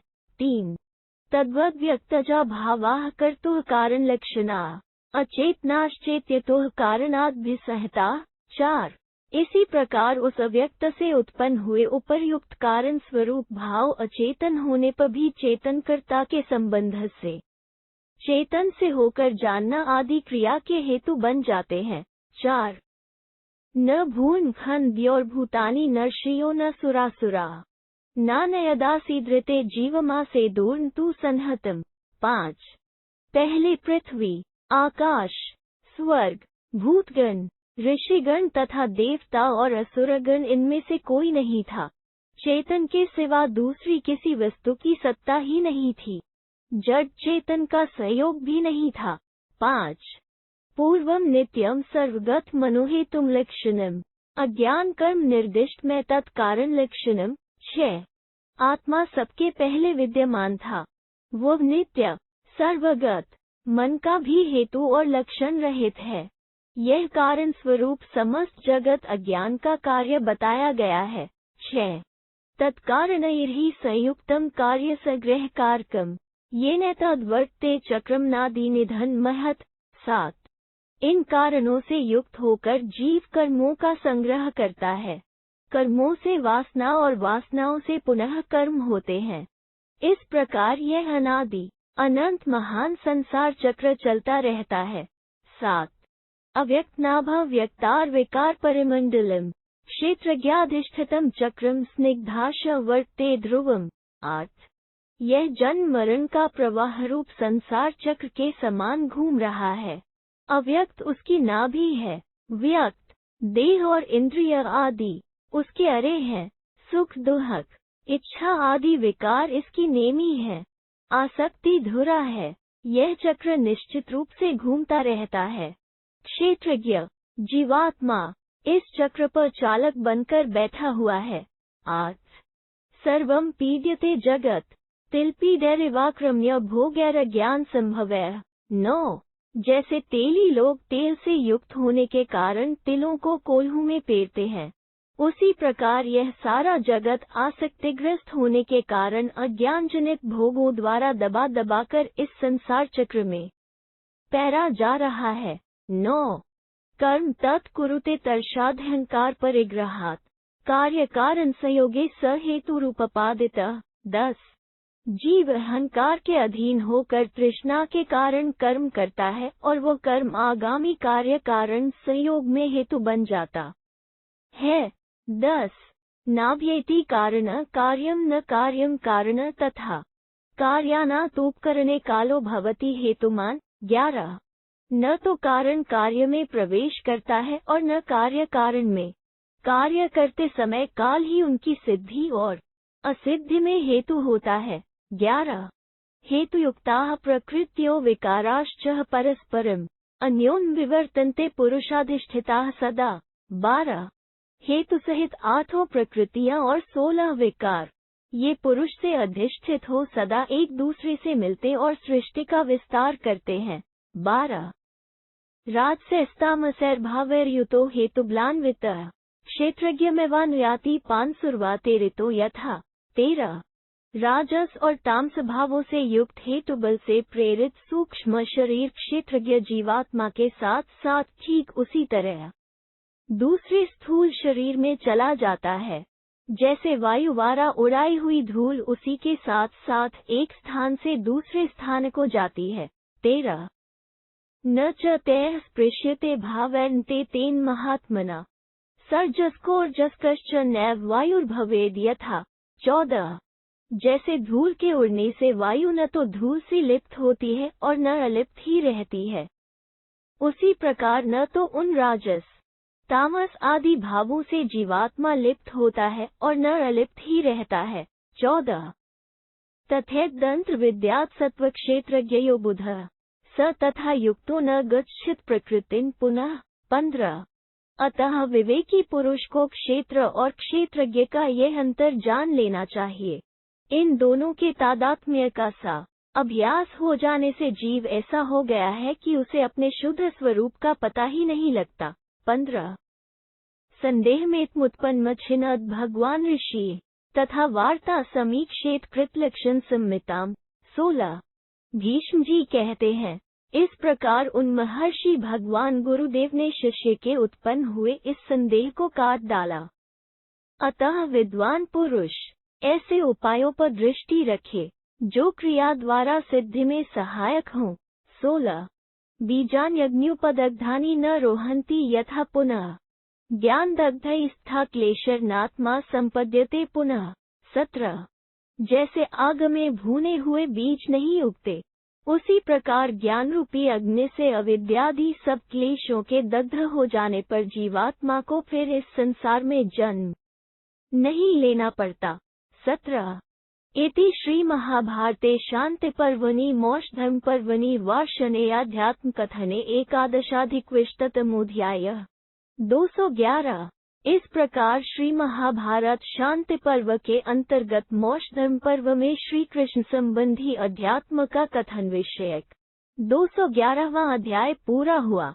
211 निषिद्ध आचरण के त्याग, सत्व रज और तम के कार्य एवं परिणाम का तथा सत्व गुण के सेवन का उपदेश। भीष्म उवाच प्रवृत्ति लक्षणो धर्मो यथा समुपलभ्यते तेषां विज्ञाननिष्ठानां यतत्वं न रोचते। 1 भीष्म जी कहते हैं, कर्मनिष्ठ पुरुषों को जिस प्रकार प्रवृत्ति धर्म की उपलब्धि होती है वही उन्हें अच्छा लगता है, उसी प्रकार जो ज्ञान में निष्ठा रखने वाले हैं उन्हें ज्ञान के सिवा दूसरी कोई वस्तु अच्छी नहीं लगती। 1 दुर्लभा वेद विद्वांसो वेदोक्तेषु व्यवस्थिता प्रयोजन महत्वात्तो मार्गमिच्छन्ति संस्तुतम्। 2 वेदों के विद्वान और वेदोक्त कर्मों में निष्ठा रखने वाले पुरुष प्रायः दुर्लभ हैं। जो अत्यंत बुद्धिमान है वे पुरुष वेदोक्त दोनों मार्गों में से जो अधिक महत्वपूर्ण होने के कारण सबके द्वारा प्रशंसित है उस मोक्ष मार्ग को ही चाहते हैं। 2 सद्भिराचरितत्वात्तो वृत्तमें तद्गर्हितम् इयं सा बुद्धिर्भ्येत्य यया याति परां गतिम्। 3 सत्पुरुषों ने सदा इसी मार्ग को ग्रहण किया है, अतः यही अनिद्य एवं निर्दोष है। यह वो बुद्धि है जिसके द्वारा चलकर मनुष्य परम गति को प्राप्त कर लेता है। शरीरवानुपादते क्रोधलोभाभिभावैर्युक्तो राजसतामसः। 4 जो देहाभिमानी है वह मोहवश क्रोध लोभ आदि राजस तामस भावों से युक्त होकर सब प्रकार की वस्तुओं के संग्रह में लग जाता है। 4 कर्मणा विवरम कुर्वन् लोकानाप्नुयात् शुभान्। 5 अतः जो देह बंधन से मुक्त होना चाहता हो उसे कभी अशुद्ध अवैध आचरण नहीं करना चाहिए। वो निष्काम कर्म द्वारा मोक्ष का द्वार खोले और स्वर्ग आदि पुण्य लोक पाने की कदापि इच्छा न करे। 5 लोहयुक्तम यथा हेम विपक्व न विराजते तथा पक्षायाख्यम विज्ञान न प्रकाशते। 6 जैसे लोहयुक्त सुवर्ण आग में पकाकर शुद्ध किए बिना अपने स्वरूप से प्रकाशित नहीं होता, उसी प्रकार चित्त के राग आदि दोषों का नाश हुए बिना उसमें ज्ञान स्वरूप आत्मा प्रकाशित नहीं होता है। 6 यश्चाधर्मम् धर्मयं पंथानमाक्रम्य सानुबंधो विनश्यति। 7 जो लोभवश काम क्रोध का अनुसरण करते हुए धर्म मार्ग का उल्लंघन करके अधर्म का आचरण करने लगता है वो सगे संबंधियों सहित नष्ट हो जाता है। शब्दादीन विषयास्तस्मान् संरागादे व्रजित क्रोधो हर्षो विषादश्च जायन्ते परस्परात्। आज अपने कल्याण की इच्छा रखने वाले पुरुष को कभी राग के वश में होकर शब्द आदि विषयों का सेवन नहीं करना चाहिए, क्योंकि वैसा करने पर हर्ष, क्रोध और विषाद इन सात्विक, राजस और तामस भावों की एक दूसरे से उत्पत्ति होती है। आज पंचभूतात्म के देहे सत्वे राजसताम से कम्भिष्टुवते चायम कन की वदन। 9 यह शरीर 5 भूतों का विकार है और सत्व, रज एवं तम 3 गुणों से युक्त है। इसमें रहकर यह निर्विकार आत्मा क्या कहकर किसकी निंदा और किसकी स्तुति करे। 9 स्पर्शोपसादेषु संग गच्छन्ति बालिशा नावगच्छन्त्य विज्ञानादात्मान्न पार्थिव गुणम। 10 अज्ञानी पुरुष स्पर्श, रूप और रस आदि विषयों में आसक्त होते हैं। वे विशिष्ट ज्ञान से रहित होने के कारण यह नहीं जानते हैं कि यह शरीर पृथ्वी का विकार है। 10 मृण्मयम् शरण यद्वन्मृदैव परिलिप्यते पार्थिवोयम तथा देहो नश्यति। 11 जैसे घर ही लीपा जाता है तो सुरक्षित रहता है, उसी प्रकार यह पार्थिव शरीर पृथ्वी के ही विकार भूत अन्न और जल के सेवन से ही नष्ट नहीं होता है। 11 मधु तैल पयः सर्पिर्मांसानि लवण गुड धान्यानि फलमूलानि सहापसा। 12 मधु, तेल, दूध, घी, मांस, लवण, गुड़, धान्य, फल मूल और जल ये सभी पृथ्वी के ही विकार हैं। 12 यद्वत् कांतार मातिष्ठन्नोत्सुकयम् समनुव्रजित ग्रामाहार माद्याद्वाद्वपि ही यापनम्। 13 श्रम तत्पर यात्रार्थम द्याधार व्याधितो भेषज यथा। 14 जैसे वन में रहने वाला सन्यासी स्वादिष्ट अन्न, मिठाई आदि के लिए उत्सुक नहीं होता, वो शरीर निर्वाह के लिए स्वाधीन रूखा सूखा ग्रामीण आहार भी ग्रहण कर लेता है। उसी प्रकार संसार रूपी वन में रहने वाला गृहस्थ परिश्रम में संलग्न हो जीवन निर्वाह मात्र के लिए शुद्ध सात्विक आहार ग्रहण करे। ठीक उसी तरह जैसे रोगी जीवन रक्षा के लिए औषध सेवन करता है। 13-14 सत्य शौचाज्वत्याग्रर्वचसा विक्रमेण च शांत्या धृत्या च बुद्धया च मनसा तपसैव च। 15 समीक्ष्य विषयात्मकान् शांतिमिच्छन्नदीनात्मा संयच्छेदिन्द्रियाणि च। 16 उदारचित पुरुष सत्य, शौच, सरलता, त्याग, तेज, पराक्रम, क्षमा, धैर्य, बुद्धि, मन और तप के प्रभाव से समस्त विषयात्मक भावों पर आलोचनात्मक दृष्टि रखते हुए शांति की इच्छा से अपनी इंद्रियों को संयम में रखे।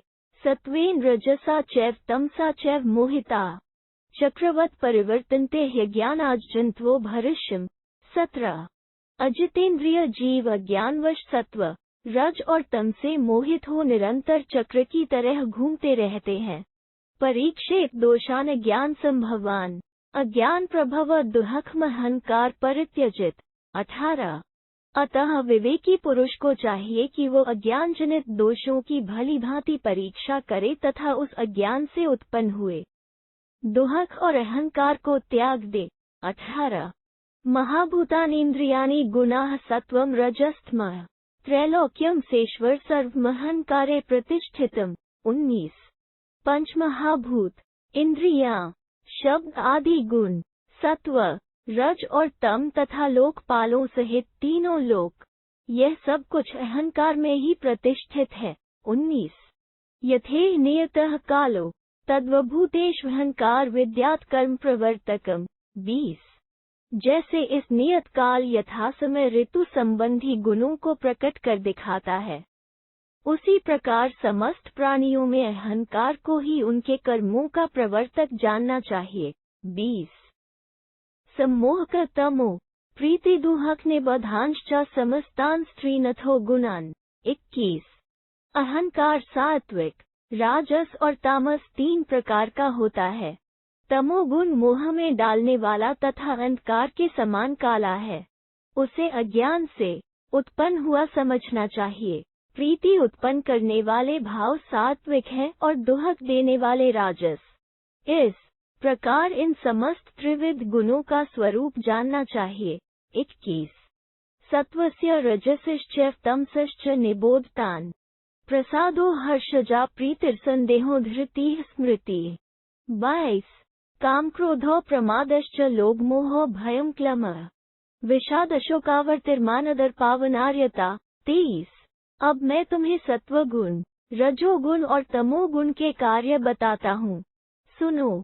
प्रसन्नता, हर्षजनित प्रीति, संदेह का अभाव, धैर्य और स्मृति, इन सबको सत्वगुण के कार्य समझो। काम, क्रोध, प्रमाद, लोभ, मोह, भय, क्लांति, विषाद, शोक, अप्रसन्नता, मान, दर्प और अनार्यता, इन्हें रजोगुण और तमोगुण के कार्य समझना चाहिए। 22-23 दोषानामेव मादीना परीक्ष्य गुरुलाघवम विमृशेदात्मसंस्थान में कैत्मनु संततम। 24 इनके तथा ऐसे ही दूसरे दोषों के बड़े छोटे का विचार करके फिर इस बात की परीक्षा करे कि इनमें से एक एक दोष मुझ में है या नहीं, यदि है तो कितनी मात्रा में है। इस तरह विचार करते हुए सभी दोषों से छूटने का प्रयत्न करे। 24 युधिष्ठिर उवाच के दोषा मनसा त्यक्ताः के बुद्धया शिथिलीकृताः के पुनः पुनरायाति के मोहात् फला इव। 25 युधिष्ठिर ने पूछा, पितामह, पूर्व काल के मुमुक्षुओं ने किन किन दोषों का मन के द्वारा त्याग किया है और किन्हें बुद्धि के द्वारा शिथिल किया है? कौन दोष बारंबार आते हैं और कौन मोहवश फल देने में असमर्थ से प्रतीत होते हैं? 25 केशा बलात् बुद्धया हेतु विविमृशेद बुधः अश्मे संशयस्तात् तन्मे ब्रूहि पितामह। 26 विद्वान पुरुष अपनी बुद्धि तथा युक्तियों द्वारा किन दोषों के बलाबल का विचार करे।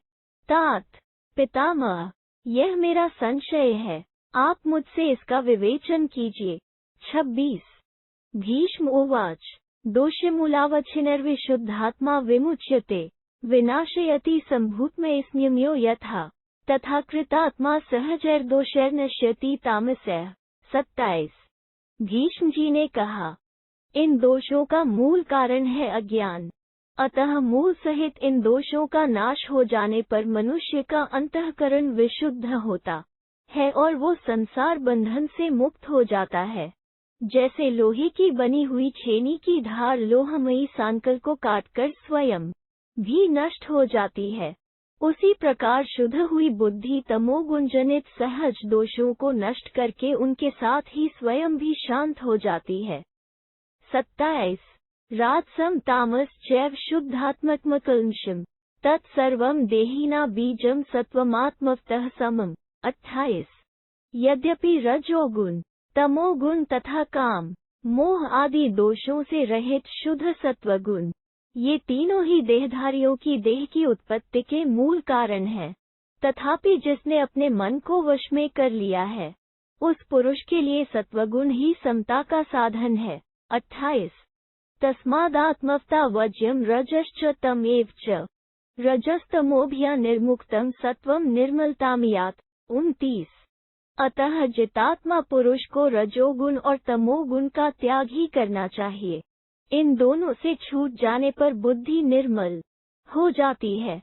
29 अथवा स वे हेतुर्नादाने शुद्ध धर्मानुपालने। 30 अथवा बुद्धि को वश में करने के लिए शास्त्र विहित मंत्र युक्त यज्ञादि कर्म को कुछ लोग दोषयुक्त बताते हैं, परंतु वो मंत्र युक्त यज्ञादि धर्म भी निष्काम भाव से किए जाने पर वैराग्य का हेतु है तथा शुद्ध धर्म, शम, दम आदि के निरंतर पालन में भी वही निमित्त बनता है। रजसा धर्मयुक्तानि कार्याण्यपि समाप्नुते अर्थयुक्तानि चात्यर्थ कामान सर्वांश्च सेवते। 31 मनुष्य रजोगुण के अधीन होने पर उसके द्वारा भांति भांति के अधर्म युक्त एवं अर्थयुक्त कर्म करने लगता है तथा वो संपूर्ण भोगों का अत्यंत आसक्तिपूर्वक सेवन करता है। 31 तमसा लोभयुक्तानि क्रोधजानि च सेवते हिंसा विहाराभिरतस्तंद्री निद्रा समन्वित। 32। तमोगुण द्वारा मनुष्य लोभ और क्रोधजनित कर्मों का सेवन करता है। हिंसात्मक कर्मों में उसकी विशेष आसक्ति हो जाती है तथा वो हर समय निद्रा तंद्रा से घिरा रहता है। 32। सत्वस्थः सात्विकान् भावान् शुद्धान् पश्यति संश्रितः स देही विमलः श्रीमान् श्रद्धा विद्यास्मन्वितः। 33। सत्वगुण में स्थित हुआ पुरुष शुद्ध सात्विक भावों को ही देखता और उन्हीं का आश्रय लेता है। वो अत्यंत निर्मल और कांतिमान होता है। उसमें श्रद्धा और विद्या की प्रधानता होती है। 33। इति श्री महाभारते शांति पर्वणि मोक्षधर्म पर्वणि वार्षणेयाध्यात्म कथने 12अधिकविंशतितमोऽध्यायः। 212। इस प्रकार श्री महाभारत शांति पर्व के अंतर्गत मोक्ष धर्म पर्व में श्री कृष्ण संबंधी अध्यात्म कथन विषयक 212वां अध्याय पूरा हुआ। 212। जीवोत्पत्ति का वर्णन करते हुए दोषों और बंधनों से मुक्त होने के लिए विषयासक्ति के त्याग का उपदेश। भीष्म उवाच। रजसा साध्यते मोहस्तमसा भरतर्षभ क्रोध लोभो भयम दर्प तेषां साधनात् शुचि। 1। भीष्म जी कहते हैं, भरत श्रेष्ठ, रजोगुण और तमोगुण से मोह की उत्पत्ति होती है तथा उससे क्रोध, लोभ, भय एवं दर्प उत्पन्न होते हैं। इन सब का नाश करने से ही मनुष्य शुद्ध होता है। 1। परम परमात्मान देवं शम्ययम् विष्णुं व्यक्त संस्थान विदुस्तम देव सत्तमम्। 2। ऐसे शुद्धात्मा पुरुष ही उस अक्षय, अविनाशी, परम देव, अव्यक्त स्वरूप, देव प्रवर परमात्मा विष्णु का तत्व जान पाते हैं। 2। तस्य मायापिनधांगा नष्ट ज्ञाना विचेत्स मानवा ज्ञान सम्मोहात् ततः क्रोधः प्रयान्ति वे। 3। उसी ईश्वर की माया से आवृत हो जाने पर मनुष्यों के ज्ञान और विवेक का नाश हो जाता है तथा वे बुद्धि के व्यामोह से क्रोध के वशीभूत हो जाते हैं। 3। क्रोधात् कामं वाप्यात् लोभ मोह च मानवा मानदर्पावन कौमनकारात् ततः क्रिया। 4। क्रोध से काम उत्पन्न होता है और फिर काम से मनुष्य लोभ, मोह, मान, दर्प एवं अहंकार को प्राप्त होते हैं। तत्पश्चात अहंकार से प्रेरित होकर ही उनकी सारी क्रियाएं होने लगती हैं। 4। क्रिया भी स्नेह संबंधात् स्नेहाच्छोकम नंतरम सुख दुख क्रियारंभात् जन्माजन्म कृतक्षणा। 5। ऐसी क्रियाओं द्वारा मनुष्य आसक्ति से युक्त हो जाता है। आसक्ति से शोक होता है, फिर सुख दुख युक्त कार्य आरंभ करने से मनुष्य को जन्म और मृत्यु के कष्ट स्वीकार करने पड़ते हैं। 5। जन्म तो गर्भवासम तु शुक्र शोणित संभवम पुरीश्मूत्र विक्लेदम शोणित प्रभवाविलम। 6। जन्म के निमित्त से गर्भवास का कष्ट भोगना पड़ता है। रज और वीर्य के परस्पर संयुक्त होने पर गर्भवास का अवसर आता है, जहां मल और मूत्र से भीगे तथा रक्त के विकार से मलिन स्थान में रहना पड़ता है। 6। संसार तंत्र वाहिन्यस्तत् बुद्धयेत योषितः। 7। तृष्णा से अभिभूत तथा काम, क्रोध आदि दोषों से बद्ध होकर उन्हीं का अनुसरण करता हुआ मनुष्य महान दुख उठाता रहता है। यदि उनसे छूटने की इच्छा हो तो स्त्रियों को संसार रूपी वस्त्र को बुनने वाली तंतुवाहिनी समझे और उनसे दूर रहे। 7। प्रकृत्या क्षेत्र भूतस्था न सह क्षेत्रज्ञ लक्षणा तस्मादेवा विशेषेण विशेषता। 8। स्त्रियां प्रकृति के तुल्य हैं, अतः क्षेत्र स्वरूपा है और पुरुष क्षेत्रज्ञ रूप है। जैसे प्रकृति अज्ञानी पुरुष को बांधती है, उसी प्रकार ये स्त्रियां पुरुषों को अपने मोह जाल में बांध लेती हैं। इसलिए सामान्यतः प्रत्येक पुरुष को विशेष प्रयत्न पूर्वक स्त्री के संसर्ग से दूर रहना चाहिए। 8। कृत्या ह्येता घोर रूपा मोहयन्त्य विचक्षणान् रजस्यन्तर्हिता मूर्तिरिन्द्रियाणा सनातनी। 9। ये स्त्रियां भयानक कृत्या के समान हैं, अतः अज्ञानी मनुष्यों को मोह में डाल देती हैं। इंद्रियों में विकार उत्पन्न करने वाली यह सनातन नारी मूर्ति रजोगुण से तिरोहित है। 9 बीजात जायन्ति जन्तवः। 10 अतः स्त्री संबंधी अनुराग के कारण पुरुष के वीर्य से जीवों की उत्पत्ति होती है। जैसे मनुष्य अपनी ही देह से उत्पन्न हुए जू और लीख आदि श्वेत जड़ कीटों को अपना न मानकर त्याग देता है, उसी प्रकार अपने कहलाने वाले जो अनात्मा पुत्र नामधारी कीट है, उन्हें भी त्याग देना चाहिए। 10 शुक्र तो रस्तश्चैव देहाज जायन्ति जन्तवः वा तानुपेक्षेत बुद्धिमान। 11 इस शरीर से वीर्य द्वारा अथवा पसीनों द्वारा स्वभाव से अथवा प्रारब्ध के अनुसार जंतुओं का जन्म होता रहता है। बुद्धिमान पुरुषों को उनकी उपेक्षा करनी चाहिए। 11 रजस्तमसि पर्यस्तम सत्वम च रजसी स्थितम ज्ञानाधिष्ठानमव्यक्तम बुद्धयेनकार लक्षणम। 12 तमोगुण में स्थित रजोगुण तथा रजोगुण में स्थित सत्वगुण जब रजोगुण तमोगुण में स्थित हो जाता है और सत्वगुण रजोगुण में स्थित हो जाता है, तब ज्ञान का अधिष्ठानभूत अव्यक्त आत्मा बुद्धि और अहंकार से युक्त हो जाता है। 12 तद बीजम देहिनामाहुस्तद बीजम जीव संज्ञेतम कर्मणा कालयुक्तेन संसार परिवर्तनम। 13 वो अव्यक्त आत्मा ही देहधारी प्राणियों का बीज है और वो बीजभूत आत्मा ही गुणों के संग के कारण जीव कहलाता है। वही काल से युक्त कर्म से प्रेरित हो संसार चक्र में घूमता रहता है।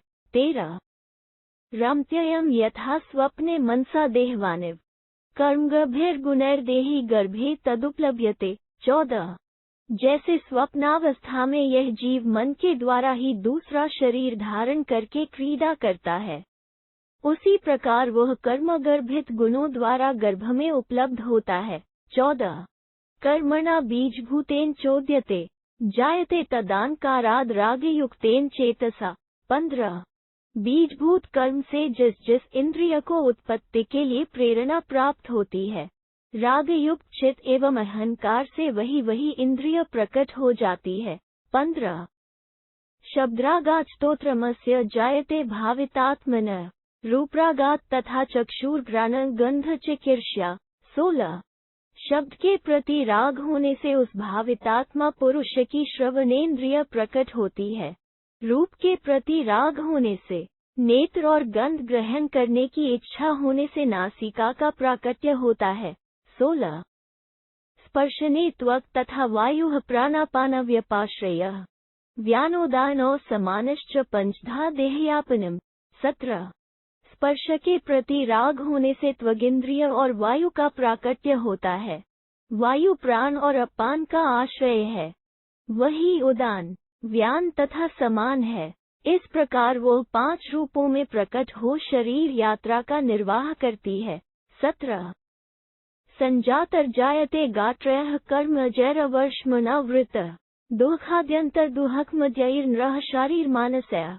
18 मनुष्य जन्म काल में पुनर्तः उत्पन्न हुए कर्म जनित अंगों और संपूर्ण शरीर से युक्त होकर जन्म ग्रहण करता है। वो मनुष्य आदि मध्य और अंत में भी शारीरिक और मानसिक दुखों से पीड़ित रहता है। 18 दुःख विद्यातुपादानाद्विमानाच्च वर्धते तेभ्यो निरोधः स्यानिरोधज्ञो विमुच्यते।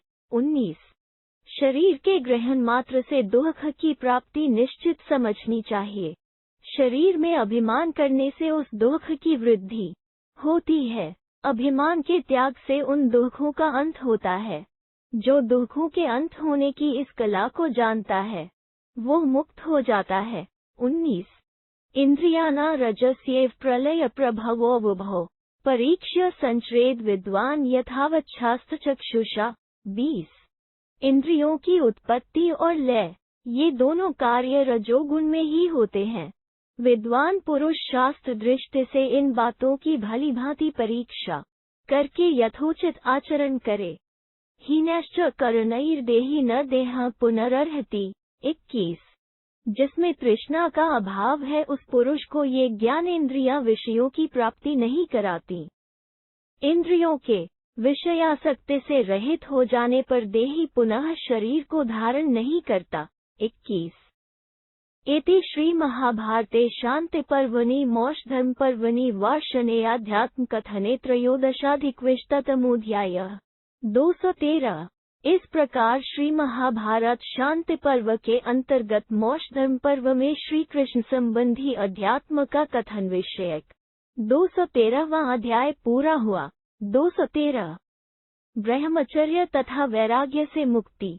भीष्म उवाच अत्रोपायं प्रवक्ष्यामि यथावत् शास्त्रचक्षुषा प्राप्नुयात् परमा गतिम्। 1 भीष्म जी कहते हैं, अब मैं तुम्हें शास्त्र दृष्टि से मोक्ष का यथावत उपाय बताता हूँ। शास्त्र विहित कर्मों का निष्काम भाव से आचरण करता हुआ मनुष्य तत्वज्ञान से परम गति को प्राप्त कर लेता है। 1 सर्वेषामेव भूतानां पुरुषः श्रेष्ठ उच्यते पुरुषेभ्यो द्विजानाहुर्द्विजेभ्यो मंत्रदर्शिनः। 2 समस्त प्राणियों में मनुष्य श्रेष्ठ कहलाता है।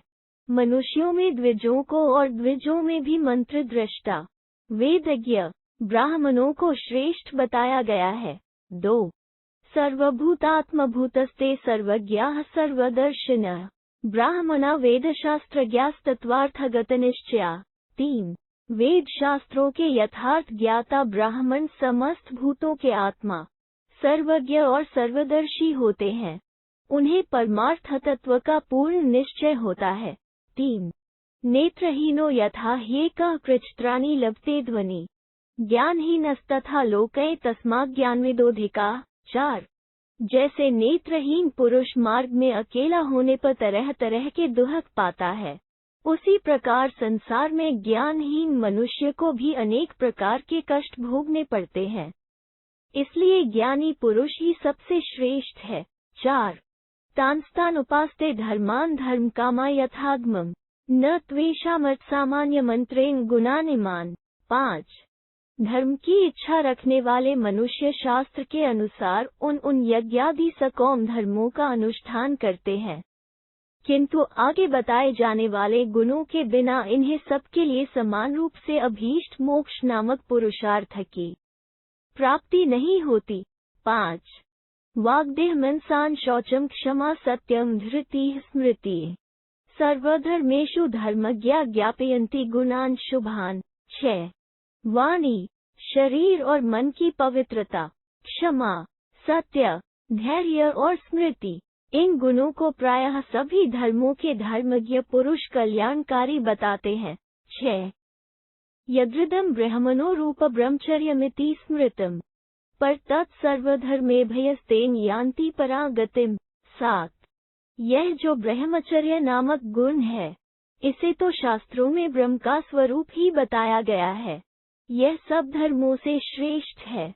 ब्रह्मचर्य के पालन से मनुष्य परम पद को प्राप्त कर लेते हैं। 7 लिंग संयोगहीन यत् शब्द स्पर्श विवर्जितम् श्रोत्रेण श्रवण चैव चक्षुषा चैव दर्शनम्। 8 वाक् संभाषा प्रवृत्त बुद्धया चाध्यवसीत ब्रह्मचर्यम कल्मषम्। 9 वह परम पद 5 प्राण, मन, बुद्धि और 10 इंद्रियों के संघात रूप शरीर के संयोग से शून्य है, शब्द और स्पर्श से रहित है, जो कान से सुनता नहीं, आँख से देखता नहीं और वाणी द्वारा कुछ बोलता नहीं है, तथा जो मन से भी रहित है, वही वह परम पद या ब्रह्म है। मनुष्य बुद्धि के द्वारा उसका निश्चय करे और उसकी प्राप्ति के लिए निष्कलंक ब्रह्मचर्य व्रत का पालन करे। सम्यग् वृत्ति ब्रह्मलोक प्राप्नुयान् मध्यमः सुरान् द्विजाज्ञरो जायते कन्यसी वृत्तिमा स्थितः। 10 जो मनुष्य इस व्रत का अच्छी तरह पालन करता है, वह ब्रह्मलोक प्राप्त कर लेता है। मध्यम श्रेणी के ब्रह्मचारी को देवताओं का लोक प्राप्त होता है और कनिष्ठ श्रेणी का विद्वान ब्रह्मचारी श्रेष्ठ ब्राह्मण के रूप में जन्म लेता है। 10 सुदुष्कर ब्रह्मचर्यमुपायं तत्र मे शृणु संप्रदीप्त मुदीर्न च निगृह्णीयात् द्विजो रजः। 11 ब्रह्मचर्य का पालन अत्यंत कठिन है, उसके लिए जो उपाय है वो मुझसे सुनो। ब्राह्मण को चाहिए कि जब रजोगुण की वृत्ति प्रकट होने और बढ़ने लगे तो उसे रोक दे। 11 योषिता न कथा श्राव्या न निरीक्षा निर्म्रा कथंचित दर्शनादासा दुर्बला न विषेद ज। 12 स्त्रियों की चर्चा न सुने, उन्हें नंगी अवस्था में न देखे, क्योंकि यदि किसी प्रकार नग्नावस्थाओं में उन पर दृष्टि चली जाती है तो दुर्बल हृदय वाले पुरुषों के मन में रजोगुण, राग या कामभाव का प्रवेश हो जाता है। 12 रागोत्पन्नश्चरेत कृच्छ्र महारतीः प्रविशेत पर मग्न स्वप्ने च मनसा तृजपेयग्मर्शनम्। 13 ब्रह्मचारी के मन में यदि राग या काम विकार उत्पन्न हो जाए तो वह आत्मशुद्धि के लिए कृच्छ्रव्रत का एक आचरण करे। यदि वीर्य की वृद्धि होने से उसे कामवेदना अधिक सता रही हो तो वह नदी या सरोवर के जल में प्रवेश करके स्नान करे। यदि स्वप्नावस्था में वीर्यपात हो जाए तो जल में गोता लगाकर मन ही मन 3 बार अघमर्षण 2 सूक्त का जप करे। 13 पापमान न निर्दहे देवमंतर्भूतर्जोम्यम ज्ञानयुक्तेन मनसा संतेन विचक्षण। 14 विवेकी पुरुष को इस प्रकार ज्ञानयुक्त एवं संयमशील मन के द्वारा अपने अंतःकरण में प्रकट हुए पापमय कामविकार को दग्ध कर देना चाहिए। 14 कुंपामेध्य संयुक्तम यद्वत् छिद्रबंधनम तद्वत् देहगत विद्यादात्मान देहबंधनम। 15 मुर्दे के समान अपवित्र एवं मलयुक्त नाड़ियां जिस प्रकार देह के भीतर दृढ़तापूर्वक बंधी हुई है, उसी प्रकार अज्ञान से उसके भीतर जीवात्मा भी दृढ़ बंधन में बंधा हुआ है, ऐसा जानना चाहिए। 15 वातपित्तकफाद रक्तम स्नाम स्थीच मज्जा देह शिराजालस्तर्पयन्ति रसानृणाम। 16 भोजन से प्राप्त हुए रस नाड़ी समूहों द्वारा संचरित होकर मनुष्यों के वात, पित्त, कफ, रक्त, त्वचा, मांस, स्नायु, अस्थि, चर्बी एवं संपूर्ण शरीर को तृप्त एवं पुष्ट करते हैं। 16 दश विद्या धम्योत्र पंचेन्द्रिय गुणावहा या भी सूक्ष्माः प्रतायन्ते धम्योन्याः सहस्रश। 17 इस शरीर के भीतर उपर्युक्त वात, पित्त आदि 10 वस्तुओं को वहन करने वाली 10 ऐसी नाड़ियां हैं जो पांचों इंद्रियों के शब्द आदि गुणों को ग्रहण करने की शक्ति प्राप्त कराने वाली हैं। उन्हीं के साथ अन्य सहस्रों सूक्ष्म नाड़ियां सारे शरीर में फैली हुई हैं।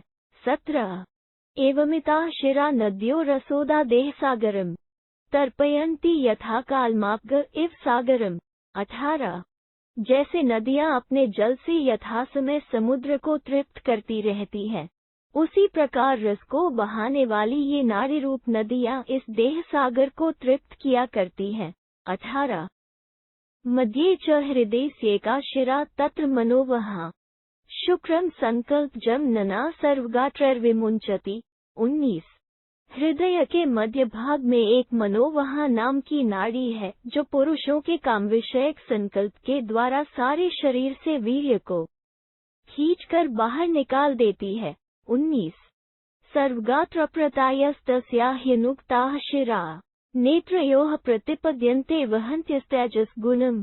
20 उस नाड़ी के पीछे चलने वाली और संपूर्ण शरीर में फैली हुई अन्य नाड़ियां तेजस गुण रूप ग्रहण की शक्ति को वहन करती हुई नेत्रों तक पहुंचती है। 20 पश्यन्तर्हित सर्पयद्व निर्मथयते खजय शुक्रम निर्मथयते तद्वत् देह सकल्पजयः खजय। 21 जिस प्रकार दूध में छिपे हुए घी को मथानी से मथकर अलग किया जाता है, उसी प्रकार देहस्थ संकल्प और इंद्रियों से होने वाले स्त्रियों के दर्शन एवं स्पर्श आदि से मथित होकर पुरुष का वीर्य बाहर निकल जाता है। 21 स्वप्नेप्यव यथाभ्येति मनः संकल्पजं रजः शुक्रम संकल्पजं देहात् सृजत्यस्य मनोवहा। 22 जैसे स्वप्न में संसर्ग न होने पर भी मन के संकल्प से उत्पन्न हुआ स्त्री विषयक राग उपस्थित हो जाता है, उसी प्रकार मनोवहा नाड़ी पुरुष के शरीर से संकल्प जनित वीर्य का निःसारण कर देती है। 22 महर्षिर्भगवान् त्रिवेद तच्छुक्र संभवम् त्रिबीजमिंद्र दैवत्यम तस्मादिन्द्रियमुच्यते। 23 भगवान महर्षि अत्रि वीर्य की उत्पत्ति और गति को जानते हैं तथा ऐसा कहते हैं कि मनोवह, नाड़ी, संकल्प और अन्न ये तीन ही वीर्य के कारण हैं। इस वीर्य का देवता इंद्र है, इसलिए इसे इंद्रिय कहते हैं। 23 ये वै शुक्रगतिन विद्युर्भूत संकर्कारे काम विरागा दग्ध दोषस्ते नानोयुदेह संभवम। 24 जो यह जानते हैं कि वीर्य की गति ही संपूर्ण प्राणियों में वर्ण संकरता उत्पन्न करने वाली है, वे विरक्त हो अपने सारे दोषों को भस्म कर डालते हैं, इसलिए वे पुनः देह के बंधन में नहीं पड़ते। 24 गुणाना साम्यमागम्य मन सैव मनोवहम देह कर्मानुदन प्राणानंत काले विमुच्यते। 25 जो केवल शरीर की रक्षा के लिए भोजन आदि कर्म करता है, वो अभ्यास के बल से गुणों की साम्यावस्था रूप निर्विकल्प समाधि प्राप्त करके मन के द्वारा मनोवह नाड़ी को संयम में रखते हुए अंतकाल में प्राणों को सुषुम्ना मार्ग से ले जाकर संसार बंधन से मुक्त हो जाता है। भविता मनसो ज्ञान न मन एव प्रजायते ज्योतिषद्विरजो नित्यम मंत्र सिद्धम महात्मनाम। 26 उन महात्माओं के मन में तत्वज्ञान का उदय हो जाता है, क्योंकि प्रणवोपासना से परिशुद्ध हुआ उनका मन नित्य प्रकाशमय और निर्मल हो जाता है। 26 तस्मात् तद्भिघाताय कर्म कुर्यात् कल्मषम् रजस्तमश्च हित्वे यथेष्टान् गतिमाप्नुयात्। 27 अतः मन को वश में करने के लिए मनुष्य को निर्दोष एवं निष्काम कर्म करने चाहिए।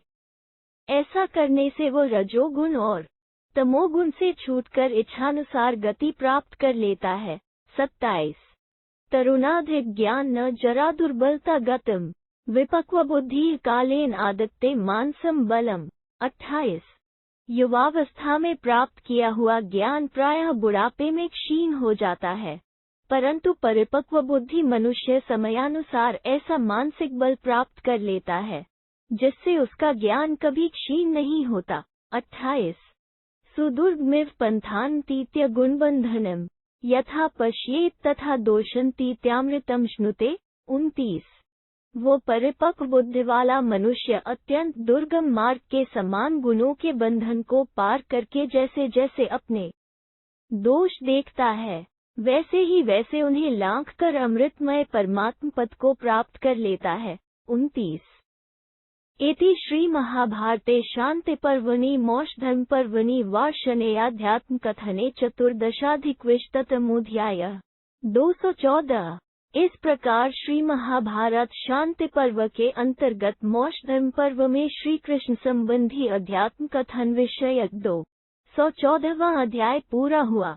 214 1 कृच शब्द से प्राजापतकृच्छ्र का ग्रहण किया जाता है। प्राजापतकृच्छ्र का विधान इस प्रकार है। त्रयः प्रातस्त्रयः सायं त्रयः मध्याद्याचितम् त्रयः पर्च। मनुस्मृति 11 212 3 दिन केवल प्रातः काल, 3 दिन केवल सायंकाल तथा 3 दिन तक केवल अयाचित अन्न का भोजन करे, फिर 3 दिन तक उपवास रखे। इसे प्राजापतकृच्छ कहा जाता है। 2 अगमर्षण सूक्त निम्नलिखित है। ऋतञ्च सत्यञ्चाभिधाय तपसोऽध्यजायत ततो रात्रयजायत ततः समुद्रो अर्णवः समुद्रादर्णवादधिसंवत्सरो अजायत अहोरात्राणि विदधद्विश्वस्य मिषतो वशी सूर्याचन्द्रमसो धाता यथा पूर्वं कल्पत दिवः च पृथिवीं चान्तरिक्षं थो स्वः